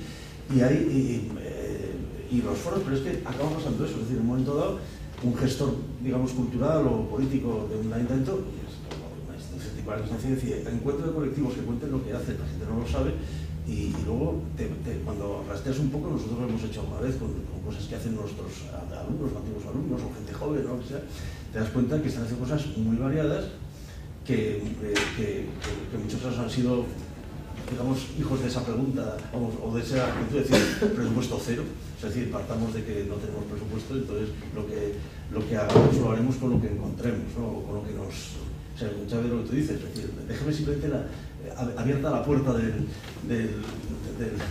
almacén de lo que han tirado, ¿no? Y ya con eso, pues adelante. Yo digo no hace falta que lo resalte aquí, pero lo que más me ha gustado realmente de tu intervención ha sido cuando has puesto esas periferias, esas ciudades dormitorios, esas infraestructuras de escala inmensa, que tú las contemplas de la misma manera que estabas contándonos cómo reciclas un neumático viejo. Entonces yo creo que ahí está el reto de futuro, en unos momentos en los que yo considero que ha habido generaciones, y esto no es una pregunta a ti solo, como también una reflexión con vosotros, ¿no? Como los arquitectos, ¿no? Cuando ha habido una pérdida, una fuga de muy buenos profesionales en las generaciones intermedias posteriores a la mía, esa fuga del urbanismo, ¿no? Y esa fuga de las ciudades imposibles. Bueno, ¿cómo se plantea, que es una pregunta un poco tonta que te hago? ¿Veis que colectivos como el vuestro, también los con el paso del tiempo, que vais teniendo una experiencia fuerte, pensáis que podríais ir llegando? Por supuesto que sí, ¿no?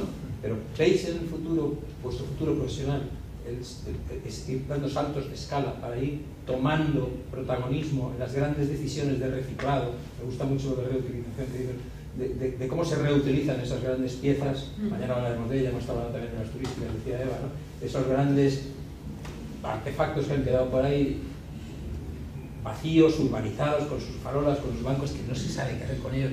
Toda la estrategia de Madrid, todos los espacios que se han demolido porque se iban a hacer grandes edificios, ahí están vacíos. Yo vivo enfrente del Estadio Vallehermoso, que es un gran socavón, que lleva ahí 3 años, allá está. La verdad es que plásticamente es una hermosura, ¿no? Cada día te imaginas que allá puede... lo ves desde tu casa, desde claro, la calle. sí, no se ve nada, pero es que hay tal cantidad de lugares que reciclar, que a escala de fragmento urbano, de ciudad, de macrocidad, de territorios, de litorales turísticos. O sea, ahí nos hace falta, en ese planteamiento revolucionario que tenéis, y que no sois pocos, yo creo que nosotros estamos haciendo muchos proyectos en esta escuela donde están trabajando los alumnos con procesos, no con objetos, ¿no? O sea, eso que hemos criticado los mayores tanto, ¿no? Que los proyectos de las arquitecturas siempre eran objetuales. La mayor parte de los fines de carrera que estamos viendo, ¿no? Son procesos, ¿no? Se trabaja con procesos, o sea, con planteamientos estratégicos. Yo no sé cómo están otras escuelas, pero bueno, quiero decir, un cierto canto, vuelvo otra vez a un punto de optimismo, dentro de que no me lo creo, ¿no? Pero es el mismo tema el que habéis planteado con esas operaciones que son tercermundistas, de 1.000 euros, no sé qué, pero ahí hay todo un campo por ganar, que es el cómo reciclamos los desabruptos que ha ido lanzando la ciudad a la periferia a escalas estratosféricas. Eso, claro, contra ese gigante, ¿cuáles son las armas de muchos pequeños, ¿no? Pero ahí un poco mi pregunta, lo he hecho mucho mejor tema, pero si hay un horizonte de cambio de escala o... Ahora mismo estamos llevando a cabo un proyecto, o sea, yo os he puesto aquí proyectos relacionados con lo urbano, lo arquitectónico, los protocolares, etc. Nosotros, después de hacer la Noche en Blanco, que es un evento de 1 millón de euros en toda una ciudad de Madrid, la semana siguiente montamos un proyecto encima de una bicicleta, nos fuimos al barrio de Begoña a trabajar con las asociaciones vecinales y proyectar en las fachadas reclamos que tenían esos vecinos, que iban escribiendo directamente en el ordenador y iban proyectándose. Los cambios de escala no quiere decir que tú haces un proyecto y a partir de ahí te quedas estancado en esa escala. O sea, nosotros lo que hacemos es cambios de escala constantes porque todos te nutren. O sea, acercarte a un espacio te permite luego, a nivel teórico, a nivel humano y a nivel práctico, cambiar las escalas y plantear y aprender en todos los sentidos. Ahora mismo estamos metidos en un proyecto de barrio. Hemos cogido el barrio de San Cristóbal, yo nací allí, y le presentamos el barrio de San Cristóbal es uno de los barrios con el índice más alto de abandono escolar, de paro, etcétera, unos problemas de inmigración tremendos, etcétera, etcétera, etcétera. Hay un centro, la única biblioteca que hay es la que pone el Caja Madrid, y para usar esa biblioteca tienes que tener cuenta en Caja Madrid. Ahora eso lo han cambiado, pero para usar los espacios de Caja Madrid, que son prácticamente los que suplen las necesidades sociales del barrio, tienes que tener cuenta en Caja Madrid. Entonces, cuenta corriente. Entonces, tú tienes tu cuenta corriente, usas ese espacio. Nosotros le hemos planteado un proyecto a Caja Madrid Obra Social de autoconstrucción de barrios, es decir, de autobarrios. Y con el dinero de Caja Madrid nos reunimos con todos los agentes sociales del barrio, entendemos qué necesidades tiene el barrio y con ellos y con el material del entorno construimos un espacio para ellos. Entonces, Caja Madrid, yo por supuesto estoy totalmente en contra de esa política de si no tienes tu cuenta aquí, entras, pero de repente tú te das cuenta de que utilizando el dinero de Caja Madrid estás generando espacios que Caja Madrid le está negando de una manera más dirigida a ese espacio. Entonces, y además, cuando hablas con el ayuntamiento no le está costando ni un duro, entonces él te puede ceder ese espacio porque son ciudadanos que están trabajando a ese nivel. Entonces, cambios de reutilización de esos espacios, de cambiar de escala local o objetual a escala urbana y de incluso planeamiento, es decir, de generar zonas deportivas o zonas culturales o zonas sociales en espacios que hasta ese momento eran industriales o que no tenían uso. Porque de repente el ayuntamiento dice, oye, si vais a reutilizar este espacio que tengo aquí debajo de la A4, que es un espacio charnela entre el polígono y el parque, que no tiene vertedero ahora mismo, pues yo te doy el permiso y tú que además no me vas a cobrar ni un duro y te vas a colocar, me montas esto. Entonces, es posible intervenir a esas escalas. Nosotros nos ha costado un montón y cuesta mucho poner a todos los agentes en contacto.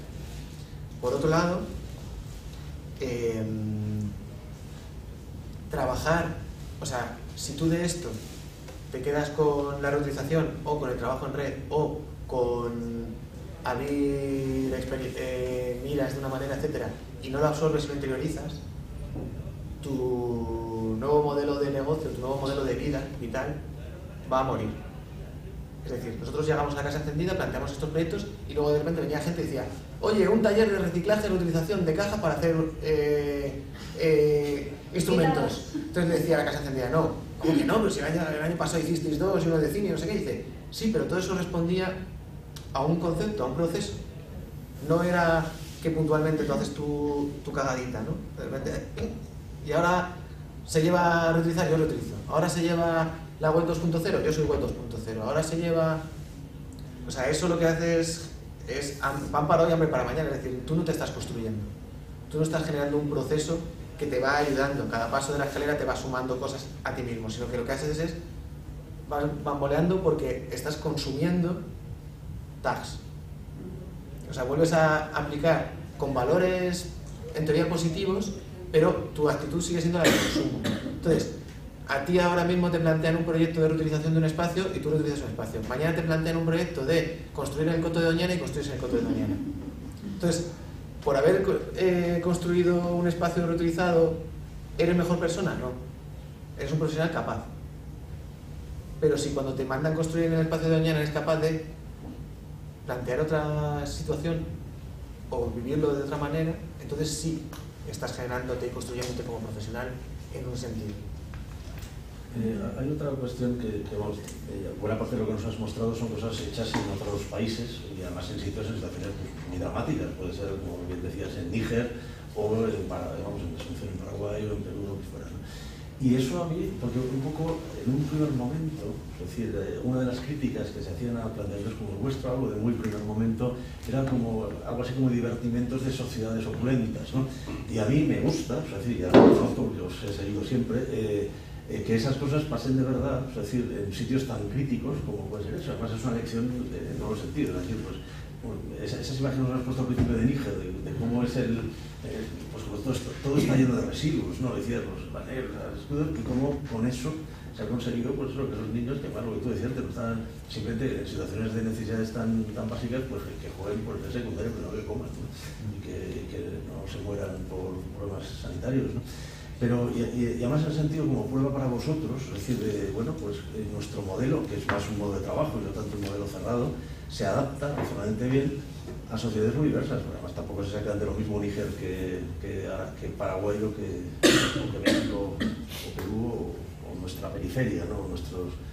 Madrid, periferia o los precios centrales residuales o lo que quieran, ¿no? Y luego, vamos, también te iba a preguntar, es decir, si quieres pronunciarte, pero vamos, una vez que ha habido una serie de colectivos, que evidentemente son variados, es decir, no todos tienen exactamente, lógicamente no tienen los mismos principios, pero algunos sí son más afines a lo vuestro, ¿cierto? ¿Cómo ves esa ampliación de panorama, más allá de vuestro colectivo concreto y vuestra ampliación geográfica, como territorio en el mundo, sino cómo ves, es decir, que hasta qué punto obras o ideas que han surgido de otros colectivos han hecho que no sé, os reconocéis en un panorama más común con otros, ¿no? No sé si eso es así. Pues está por un lado las necesidades primarias con respecto a lugares. Una de las cosas que tenemos asumidas es que hay conceptos básicos y esos conceptos básicos tienen una prioridad absoluta sobre todo lo demás, ¿no? Por ejemplo, hay una catástrofe natural o una guerra, un conflicto, hay un montón de refugiados. Entonces, ¿en qué se centra toda la ayuda? Toda la ayuda se centra en que tengan un lugar donde dormir, comida y letrinas. Y eso está muy bien. Pero tú te das cuenta de que tienes a 100.000 personas, 20.000 personas en un espacio sin hacer nada, donde no hay nada que hacer, que vienen de sufrir una tragedia tremenda.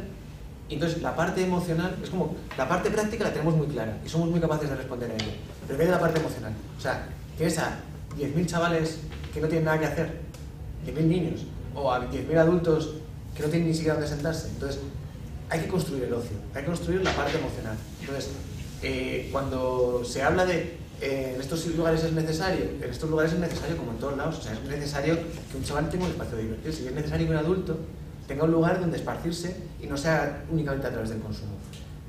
Entonces, es curioso porque primero nos criticaban, y es verdad, es una crítica muy abierta que hemos recibido, es un juego de ricos, es decir, tú lo planteas aquí reutilizar, pero vete a una barrera de Lima a reutilizar. Vas a una barrera de Lima y reutilizas, ¿no? Y entonces te das cuenta de que hay una necesidad, que la necesidad de ellos es comer, pero tú lo que puedes aportarles, hay otra necesidad que no tienen cubierta, que es la emocional, la jugar, estar, tener un espacio digno que puedan construir su identidad a través de eso. Entonces todos esos valores no los tenemos nada claros, no los solemos trabajar nunca en ningún espacio y hay que hacerlo. Y luego cuando te vas a estos espacios te dicen, claro, pero es que al final lo que estáis haciendo vosotros es jugar, pero en los países subdesarrollados o en vías de desarrollo. ¿Por qué no? A ver si hacéis esto en un lugar... No, a ver si hacéis lo de Níger en Berlín. Entonces de repente te llaman del Guggenheim de Nueva York y te piden que realices el proceso y tú lo llevas allí a Nueva York y funciona. Entonces, ¿qué es lo que tienen en común todos estos lugares y esas críticas tan constantes de una cosa a otra? Que tú trabajas con las personas. Tú piensas en Nueva York y piensas en un entorno, en un espacio mental identificado con rascacielos, modernidad, fashion, el centro del universo. Piensas en Lima y piensas en tíos por las calles que no tienen nada que hacer, borrachos, que no sé qué. Pero en realidad, cuando te acercas, son personas con unas necesidades muy claras. Y la mayoría de las veces tú no vas a suplir las necesidades básicas. Yo como Basurama no voy a responder a necesidades básicas, porque no es lo que sé hacer, no es lo que me gusta hacer y no es lo que yo he estado haciendo a lo largo de estos años. No le voy a dar un techo, ni le voy a dar agua, ni le voy a dar energía. Pero sí le voy a dar autonomía. Sí voy a escucharle y voy a introducirme en sus necesidades y a trabajar con sus necesidades. No voy a llegar y te voy a construir un lugar para que recojas ahí agua, ni voy a llegar y te voy a construir un parque. Voy a llegar, te voy a escuchar, voy a ver qué es lo que tienes aquí alrededor y vamos a crear algo que te haga soñar.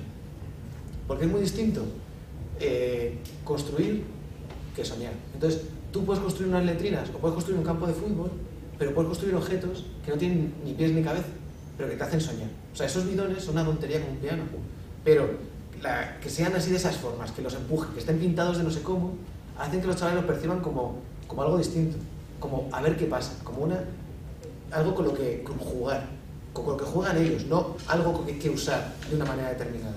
Porque tú le has dicho, te subes aquí, te columpias así. Eso está bien, pero si tú le dices, aquí tienes esto, tú lo usas y lo que haces es generar posibilidades, facilitar posibilidades, estás aportándole mucho más. Porque estás despertando otras necesidades que tiene todo el mundo. Y esas necesidades están en May, en Nueva York, en Milán, en el festival de moda y de diseño, de mobiliario, no sé qué nos llamaron también. O sea que nosotros hemos puesto aquí las cosas más construidas, pero en Corea del Sur, en un festival de diseño impresionante, donde todo era como súper pro, ¿no? De esto ahí como que todos los acabados, no sé qué. Y nosotros lo que hacemos es llenar uno de los stands, donde normalmente se publicitan todas las empresas, de el material residual que generan esas empresas, ¿no? Que es por antonomasia en un espacio tan tecnificado el poliespan. Y haces que la gente trabaje a través de técnicas constructivas súper sencillas en cómo reutilizarlo. Pues ese mismo proceso es exactamente igual en la sociedad tecnificada coreana que en las barriadas de Niamey, que en el campo de refugiados de Jordania. Exactamente igual. Las personas son, o sea, a lo que apenas es exactamente lo mismo. Eso sí, el contexto social y la capacidad luego de cada uno en unos aspectos o en otros es muy distinto. Y tú lo que tienes que tener es una metodología clara, en ese sentido, muy machacada, pero muy abierta. En ese sentido, la ECI, la Agencia Española de Cooperación Internacional y Desarrollo, se encarga de este nuevo colonialismo que es el colonialismo cultural, ¿no? Tú llevas ahí tus obras y entonces expones a tus mejores artistas y la gente que está en ese país dice, hostia, estos son muy buenos, ¿no? Y hasta ese momento la ECI se limitaba a mover exposiciones y artistas. Y los artistas lo que hacían era presentar su exposición y dar un taller para que los nuevos colonizados aprendieran de ese artista, a hacer fotos, a pintar un cuadro, etc. Nos llamaron para ver si, para que les propusiéramos algo. No nos dijeron tampoco nada concreto, nos dijeron que el modelo que tenían hasta ahora no les estaba funcionando y que queríamos algo distinto. Nosotros lo que les propusimos fue un proyecto de intervención en espacios periféricos, salir de los centros culturales, trabajar con los artistas locales, trabajar con problemas locales y que para que todo eso tuviese sentido teníamos que hacer 2 viajes, uno previo de 1 mes para conocer la realidad, irnos otra vez a Madrid a plantear desarrollos y a establecer contacto con las personas que habíamos conocido y un segundo viaje para llevar a cabo lo que se había estado pensando. Entonces, y desde entonces la ECI ha cambiado y ha generado un nuevo formato también de trabajar con los artistas.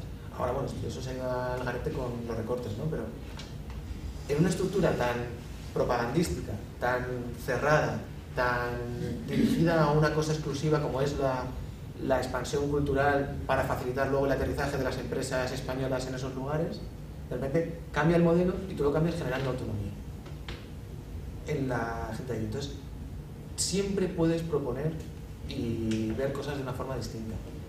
Las reglas, para romperlas, las reglas las creas y lo que tienes que hacer es entender las necesidades de todos los actores y trabajar ahí en la toma de decisiones de cada uno.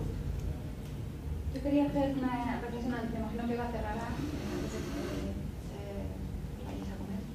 Una reflexión, yo creo que una especie así como consoladora respecto a la estructura universitaria y tal, que respecto a algo que decías al principio, como que la estructura universitaria en la que tú te has educado y probablemente en la que estamos ahora no permite salirse un poco de la caja, ¿no? Digo, o sea, como pensar fuera de la estructura y tal.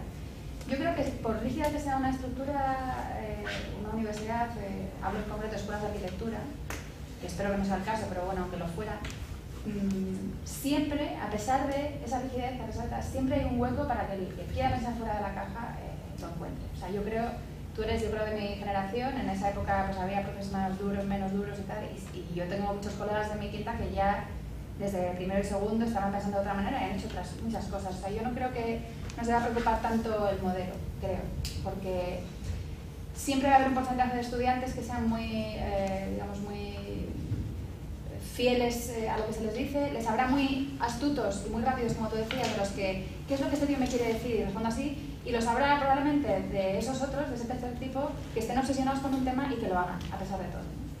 O sea, yo ese tema no quiero que os preocupe demasiado porque creo que tendréis todo el sitio y todo el margen para hacer lo que queráis hacer. El problema es que lo sepáis o que os lo preguntéis, ¿no? Luego, me estaba acordando de un fin de carrera que vi el año pasado aquí pinchado, de una chica de arte que había pinchado en una pared, había llenado la pared con todos los mails que había mandado a una institución para montar una exposición y que la habían ido redirigiendo de un sitio a otro, ¿no? Entonces su instalación era esa, no consiguió montarla. Entonces la pregunta era, Basurama, si nos enseñara el trastero, ¿qué porcentaje de proyectos frustrados tenéis? O sea, es como mayor que el que se presenta a concurso. No me lo digas todavía porque quiero hacerte otra pregunta.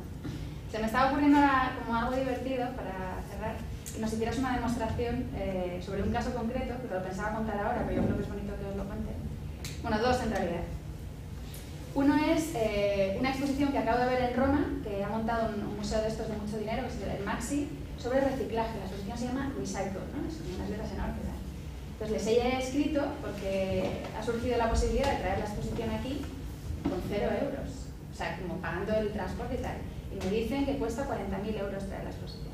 Entonces imagínate que yo digo, oye, ¿qué os parece? Porque hay aquí una entidad interesada en traerlo, en costear y tal, pero no tenemos un duro. Y esta gente que va a hacer una exposición de reciclaje nos piden 40.000 euros, ¿no? Es sobre arquitectura, o sea, es como ciudades recicladas y tal. Y el otro caso es un colega que tenemos también en Italia, que trabaja en una fábrica o sea, en una empresa que fabrica motos, no sé si procede que diga el cual, o sea, pero muy buena, o sea, como motos de diseño, que está interesada en traerse unos cuantos diseñadores de allí a universidades de aquí y montar un Team Lab. Entonces os lo voy a proponer porque creo que seríais como los Team Labistas mejores y los que mejor lo haríais. Entonces te lo cuento así para ver si te apetece contar cómo lo harías o qué estructuras. El primero es como el chungo, ¿no? Porque en realidad un tío que te está pidiendo 40.000 euros y no los tienes, pues a ver qué haces. Pues he dado dos cosas. Una, yo voy a retomar la parte. Has terminado diciendo, bueno, aquí vais a tener todo el espacio para ser esos estudiantes que os rompáis las normas. Lo más importante, bueno, eso sí, lo único es saber si queréis serlo y si vuestra capacidad para llevarlo a cabo. Entonces, yo lo que hablaba es, la universidad no es que el que quiera pueda, es fomentar a que la gente quiera. Creo que es un matiz muy tontorrón, pero que para mí es muy importante mentalmente. Es decir, no es tanto que entre vosotros el que quiera salirse de la norma pueda, sino ¿por qué no nos centramos en que todos vosotros tenéis algo especial que podéis sacar adelante? Es decir, un sueño, un deseo, una ganas de hacer cosas. Y no que tengáis que tener una personalidad fuerte y ser cabezones y entonces lo conseguís, sino que incluso el tío que está acostumbrado a hacer lo que le digan sea capaz de entender qué es lo que quiere y sacarlo adelante. Entonces, que el esfuerzo del sistema educativo vaya a que esa persona sea capaz de sacarlo, no a que los más cabezones lo consigan y tengan su espacio, ¿no? Esto de el que lo quiere la consigue. Ya, pero es que hay un montón de gente que no consigue querer, que no consigue desear. Es problema de ellos, es decir, sois unos inútiles porque no sabéis desear, sois unos inútiles porque no sabéis qué queréis hacer cuando terminéis la carrera. No sois unos inútiles. Lo que pasa es que en ningún momento se os ha impulsado, se os ha fomentado a que os generéis esos deseos.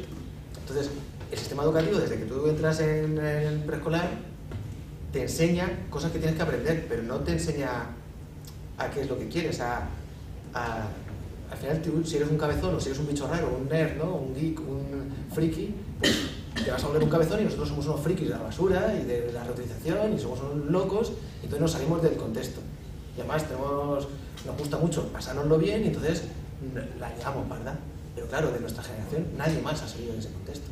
Y las circunstancias eran las mismas. ¿Por qué eso hemos salido nosotros? ¿Somos los únicos locos? No, yo estoy rodeado de locos. Los arquitectos somos unos locos, ¿no? Arquitecto enfurecido en Twitter tiene 200.000 seguidores, ¿no? Y lo único que hace es decir burradas una detrás de otra y la gente le sigue, pues. O sea, todos somos unos... Y todos entendemos esas coñas tan especializadas en la carrera. Entonces, sacar esa parte, yo creo que por pincharte ahí... Me estaba acordando, yo estoy dando clase aquí con Andrés Perea, que supongo que te acuerdas de él. Bueno, sí. El Perea recuerda con una especie de nostalgia brutal la época en la que, bueno, yo creo que eran los 70, 80, que tuvo una especie de motín en clase contra un enunciado. Pero aquellos tíos no han, o sea, quiero decir, digamos que el sistema en ese momento les permitió hacer eso, pintaron las escuelas, que en aquel momento, además yo creo que Ricardo Fontana estaba en aquellas, porque se un año entero de huelga solamente. Entonces no solamente era las pintas, era el momento también político y tal, como de rebelión, pero es que además le decían, este enunciado capitalista de mierda, pues te lo comes, ¿no? Pero eso era un dato, o sea, no significaba ni que la escuela fuera más abierta, ni que esos estudiantes tuvieran más capacidad de ver y tal, un dato. Ni han sido mejores arquitectos, ni supuso un momento para la arquitectura y tal. O sea, Basurama ha sido posible, a pesar de eso, tú dices que no ha habido más, a lo mejor no de vuestra época, pero empieza a haber bastantes más, gente que se está agrupando, están haciendo otras cosas, el tema de lo colectivo, del usuario y tal, empieza a ser ya un tema que nos resuena mucho. ¿Qué va a pasar de moda? Probablemente seguiréis, los que estabais, a lo mejor alguno más, estas cosas al final. Yo creo que lo que distingue unos de otros o de lo tal es la calidad, ¿no? De lo que estáis haciendo. Y yo creo que en mi caso está clarísimo. Pero vamos, decirte que no creo que sea una cosa como súper nueva, lo de la capacidad de contestación. No, yo creo que no, pero que hay que generar ese magma para que la... Pero bueno, y luego lo de el porcentaje de proyectos fracaso. El año pasado, sin exagerar, yo recibí como 15 noes a lo largo del año a proyectos. Y todos eran proyectos necesarios. O sea, que tenía al cliente, es decir, a la persona que quería llevarlo a cabo, a la institución que estaba buscando qué hacer. Y un proyecto que era perfectamente válido. ¿15 y cuántos síes? 15 noes y 6 síes, yo. O sea, yo como responsable de proyectos. O sea, y ese porcentaje de síes subió un montón al final del año. O sea que si yo en abril estaba así. Y luego ya en noviembre pues ya con una sonrisa, ¿no? Pero, o sea, que a lo mejor me comí 20 noes o 14 noes seguidos. seguidos, uno detrás de otro, y después de currarte un proyecto que eso no te lo paga nadie. Pues no está mal, ¿eh? 6 de 20, esto saca. Claro, pero eso en noviembre. ¿Cuántos Claro, concursos? o sea, que yo llevaba un 15-0 a lo mejor en julio, o sea que yo en julio llevaba un 15-0, que era de estos de, macho, o sea que no es, que esto, claro, nos contamos esto, nosotros tenemos otra conferencia que es fracasos. En esa conferencia solo contamos todos los fracasos que hemos tenido, porque todo eso aprendes un huevo. Entonces también es un modelo muy asumido socialmente, que es el modelo del éxito. Entonces se entiende, la gente tiene miedo a intentar cosas porque si la cago, pues si la cagas es normal, así es como aprendes, ¿no? Prueba, error, prueba, error. Fallar no es normal, es bueno. Pero nosotros antes de todos estos procesos por Latinoamérica tuvimos un proyecto en Sao Paulo que fue un infierno a todos los niveles, a nivel económico, a nivel vital, a nivel de propio territorio. O sea, un auténtico infierno. Yo imagino que Apocalipsis Now tenía que tener este tipo de sensaciones, ¿no? Cada día pasaba algo peor que el día anterior, y en el último día pues tuvimos problemas de tener que ser evacuados del país porque te querían, o sea, porque habían pagado a un político para que se cargase todo. Entonces, y eso era porque el proyecto estaba mal dimensionado, mal diseñado y mal llevado a cabo. O sea que fracasos a punta pala, a lo bestia. Y muy bien que los han venido. Lo peor son los que no aprendes, ¿no? Cuando tú dices, esto ha salido mal, por ejemplo, el proyecto de Sao Paulo, un fracaso. No, es que esto ha salido mal porque nuestra contraparte en Sao Paulo era una mierda. Sí, pero tú no has detectado que esa contraparte era una mierda. ¿Y en qué era una mierda? A lo mejor eran buenos en una cosa y tú les has pedido otra. Y ellos no eran conscientes de que esa otra no la podían dar. O a lo mejor tú has planteado un proyecto que no tenía sentido. Te han dicho que ahí había una necesidad y tú no has sido consciente de que esa necesidad no era real. Entonces, todas esas cosas tienes que asumirlas, no flagelarte en plan de, yo no puedo hacer nunca más, volveré a Latinoamérica porque lo único que hago es el mal, ¿no? Pues tienes que tenerles el fracaso. Y yo creo que también los 14 fracasos del año pasado de primeras sirvieron para sacar 6 proyectos seguidos. Es decir, de repente te das cuenta, estoy acostumbrado a un tipo de economía cultural y de ayuntamientos que ha cambiado.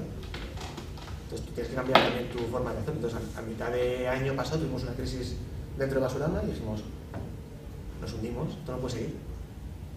Hay que cambiar, ¿qué estamos haciendo mal? Nos hemos acomodado en un formato. Nos hemos acomodado en un formato que era que el cliente venía, te proponía una cosa, tú le respondías y la cosa marchaba. Ahora no. Ahora eso ya no pasa. Ahora el cliente se ha vuelto mucho más exigente de una manera muy retrógrada. No exigente hacia adelante, sino exigente hacia atrás. Pues tenemos que cambiar el modelo de relación, el modelo de suma de inputs para los proyectos, y entonces pruebas y fallas, y luego ya te vas cogiendo tranquilo. Eso es porque lo estáis escribiendo todo, ¿eh? Porque eso yo creo que es, aparte de ser otra conferencia, es súper interesante. Pues tenemos proyectos ahí, o sea, aparcados, de que a lo mejor hubo un proyecto que yo estuvimos trabajando 3 personas en ese proyecto 6 meses. Y no se le teníamos. Tuvimos que renunciar incluso a dinero que nos daban para ese proyecto porque no conseguimos sacarlo adelante. Dinero que nos daban. El centro en Nueva York nos dijo que sí. El Ministerio de Cultura nos daba dinero. Y no lo conseguimos sacar adelante. Porque no conseguimos mezclar a 2 actores más que tenían que participar de ese proyecto. No conseguimos mezclarlos, no teníamos experiencia en trabajo con centros en Nueva York. Y se vino abajo. Renunciar a dinero y a Nueva York, a ese proyecto. Y luego por ejemplo, te sale algo urgente, ¿no? Pero no, claro, o sea, y renuncias a eso y después de 6 meses que... O sea, tú ves la lista, la tabla de horas dedicadas a proyectos, ¿no? Al final de año. Y dices, ¿y este? El rendimiento económico, 0. Hostia, aprendizaje. Pues como no aprendamos aquí a que hay que hacer las cosas de otra manera... Esa no es una peculiaridad de vuestro colectivo, todo esto que estás contando. Bueno, ¿y de cómo llegaría el proyecto? Sí. Te podría... Yo, el de 40.000 euros si no tengo ninguno es... Yo lo primero que pensaba es, ¿para qué quiero esa exposición? ¿Qué es lo que quiero conseguir con esa exposición? ¿Quiero traerme una exposición que tenga renombre para darle renombre al centro? ¿Los temas que trata esa exposición son interesantes y lo que me interesa es el concepto que manejan? ¿Lo que me interesa es la formalidad? ¿Puedo yo con los recursos que tengo a mi alrededor reproducir o producir lo que me interesa de esa exposición? Sí, podemos hermanar. Transportar una exposición sobre el en avión y en barco y tal no tiene absolutamente ningún sentido. Las maquetas, pues como esta mesa. Entonces, claro, yo pensaría a otro, desde otro camino. No, digo, yo soy también muy, en ese sentido, un pensamiento un poco pequeño, de trabajar con el entorno. Otra posibilidad es sumar a actores. Sería la segunda, es lo que ahora estamos haciendo mucho. Esta exposición me interesa a mí, ¿a quién más le puede interesar? ¿Cómo le puede interesar esta exposición? Pero no intentar convencer a la tía que te está pidiendo 40.000 euros de que no lo vale. No, porque... Intentar convencer a otro tío de que realmente lo vale. Claro, es decir, a esa señora le Que lo dices, pague. yo estoy encantado, me parece muchísimo esta exposición, vamos a ver si conseguimos los recursos para llevarla a cabo, porque creo que sería muy bueno para que tú estuvieras aquí, entonces lo que ella quiere, y luego buscar gente que se pueda sumar a eso. Y cuando hayas conseguido gente que se haya sumado y a lo mejor no has llegado a 40.000, has llegado a 15.000, se lo vuelves a plantear. Tenemos esta posibilidad, ha surgido esta posibilidad, y luego en otro sentido, ¿qué es lo que quiere uno de una exposición? Muchas veces, ¿no? Las exposiciones sirven para representar ideas de una manera muy clara, no muy directa, que la gente que llegue enseguida entienda lo que está pasando. A lo mejor tú puedes complementar la exposición o la parte... Esto que estás haciendo aquí en directo es proyectar, ¿eh? Esto me imagino que, vamos, a mí me parece divertidísimo. Dominique Perrol en una conferencia hace 10 años dijo que el arquitecto en el siglo XXII, dijo no en el XXI, iba a ser solo un negociador. Dice que ya, vamos, de dibujo nada, de linear nada, eso lo haría otra gente. Dice, el arquitecto, en el futuro la única prosperidad que le veo a esa profesión es un negociador. Y yo creo que tú lo haces muy bien. O sea, esa capacidad como de detectar como sinergias y tal. Pues eso, la crisis del año pasado de no sé cuántos meses seguidos nos llevó a una crisis personal individual de cada uno muy fuerte y a trabajar mucho más en esta metodología. Bueno, ¿alguien más? ¿Os quedáis con algo? Vamos a comer ahí abajo que si alguien se ha quedado con ganas y quiere comer con Juan y con los que nos quedemos, seguimos. Pues nada, muy emocionante oírte, muy emocionante. Yo creo que nos acordaremos y nos vas a dejar como pensando cada cosa con la que nos enfrentamos cada día. O sea que creo que tu intervención ha sido de estas que te deja uno como tocado. El hecho de que seamos pocos en realidad es un síntoma de que está guay, porque yo creo que las enormes conferencias, las mejores, ha habido como poquísima gente y esta la contaremos ahora todos de Carlos y que ha ido. Y yo quizá, no sé si te va a gustar, pero la última imagen que has puesto me ha recordado a Aldo Vaney. Aldo Vaney, no sé si sabéis quién es, el arquitecto que llenó Ámsterdam, en los espacios residuales de Ámsterdam después de la Segunda Guerra Mundial, lo llenó de lugares de juego para niños, también con un criterio del momento, pero también como de austeridad, en ese caso obligada por la guerra. Y me he acordado que Aldo Vaney arrancó su presencia pública contestando a Le Corbusier en el CIAM de Otterlo, con el último congreso CIAM, ¿no? Eso cuentan las críticas, ¿no? Que un chico joven se levantó y dijo, pues todo esto que se está diciendo aquí, bueno, no sé si el símil te gusta, yo lo digo con todo mi cariño, porque la última imagen en blanco y negro, bueno, porque creo que también es bonito pensar que la historia se reinventa cada día sobre la historia, sobre la propia historia, ¿no? Creo que eso es bueno para todos, que sepamos que no le quita ningún valor el hecho de que ha habido procesos anteriores en absoluto iguales, ni equivalentes, pero relacionados. De hecho, Vaney es una referencia, o sea, yo me voy a Miami a hacer una cosa para niños y lo primero que hago es revisarme todo lo que ha hecho Vaney y entender cómo lo ha llevado a cabo. No es innovación, no hay innovación en nada de lo que hacemos. O sea, no es... Sobre lo anterior, ¿no? O sea, siempre crece sobre experiencias previas. Pues muchísimas gracias, Juan. Gracias.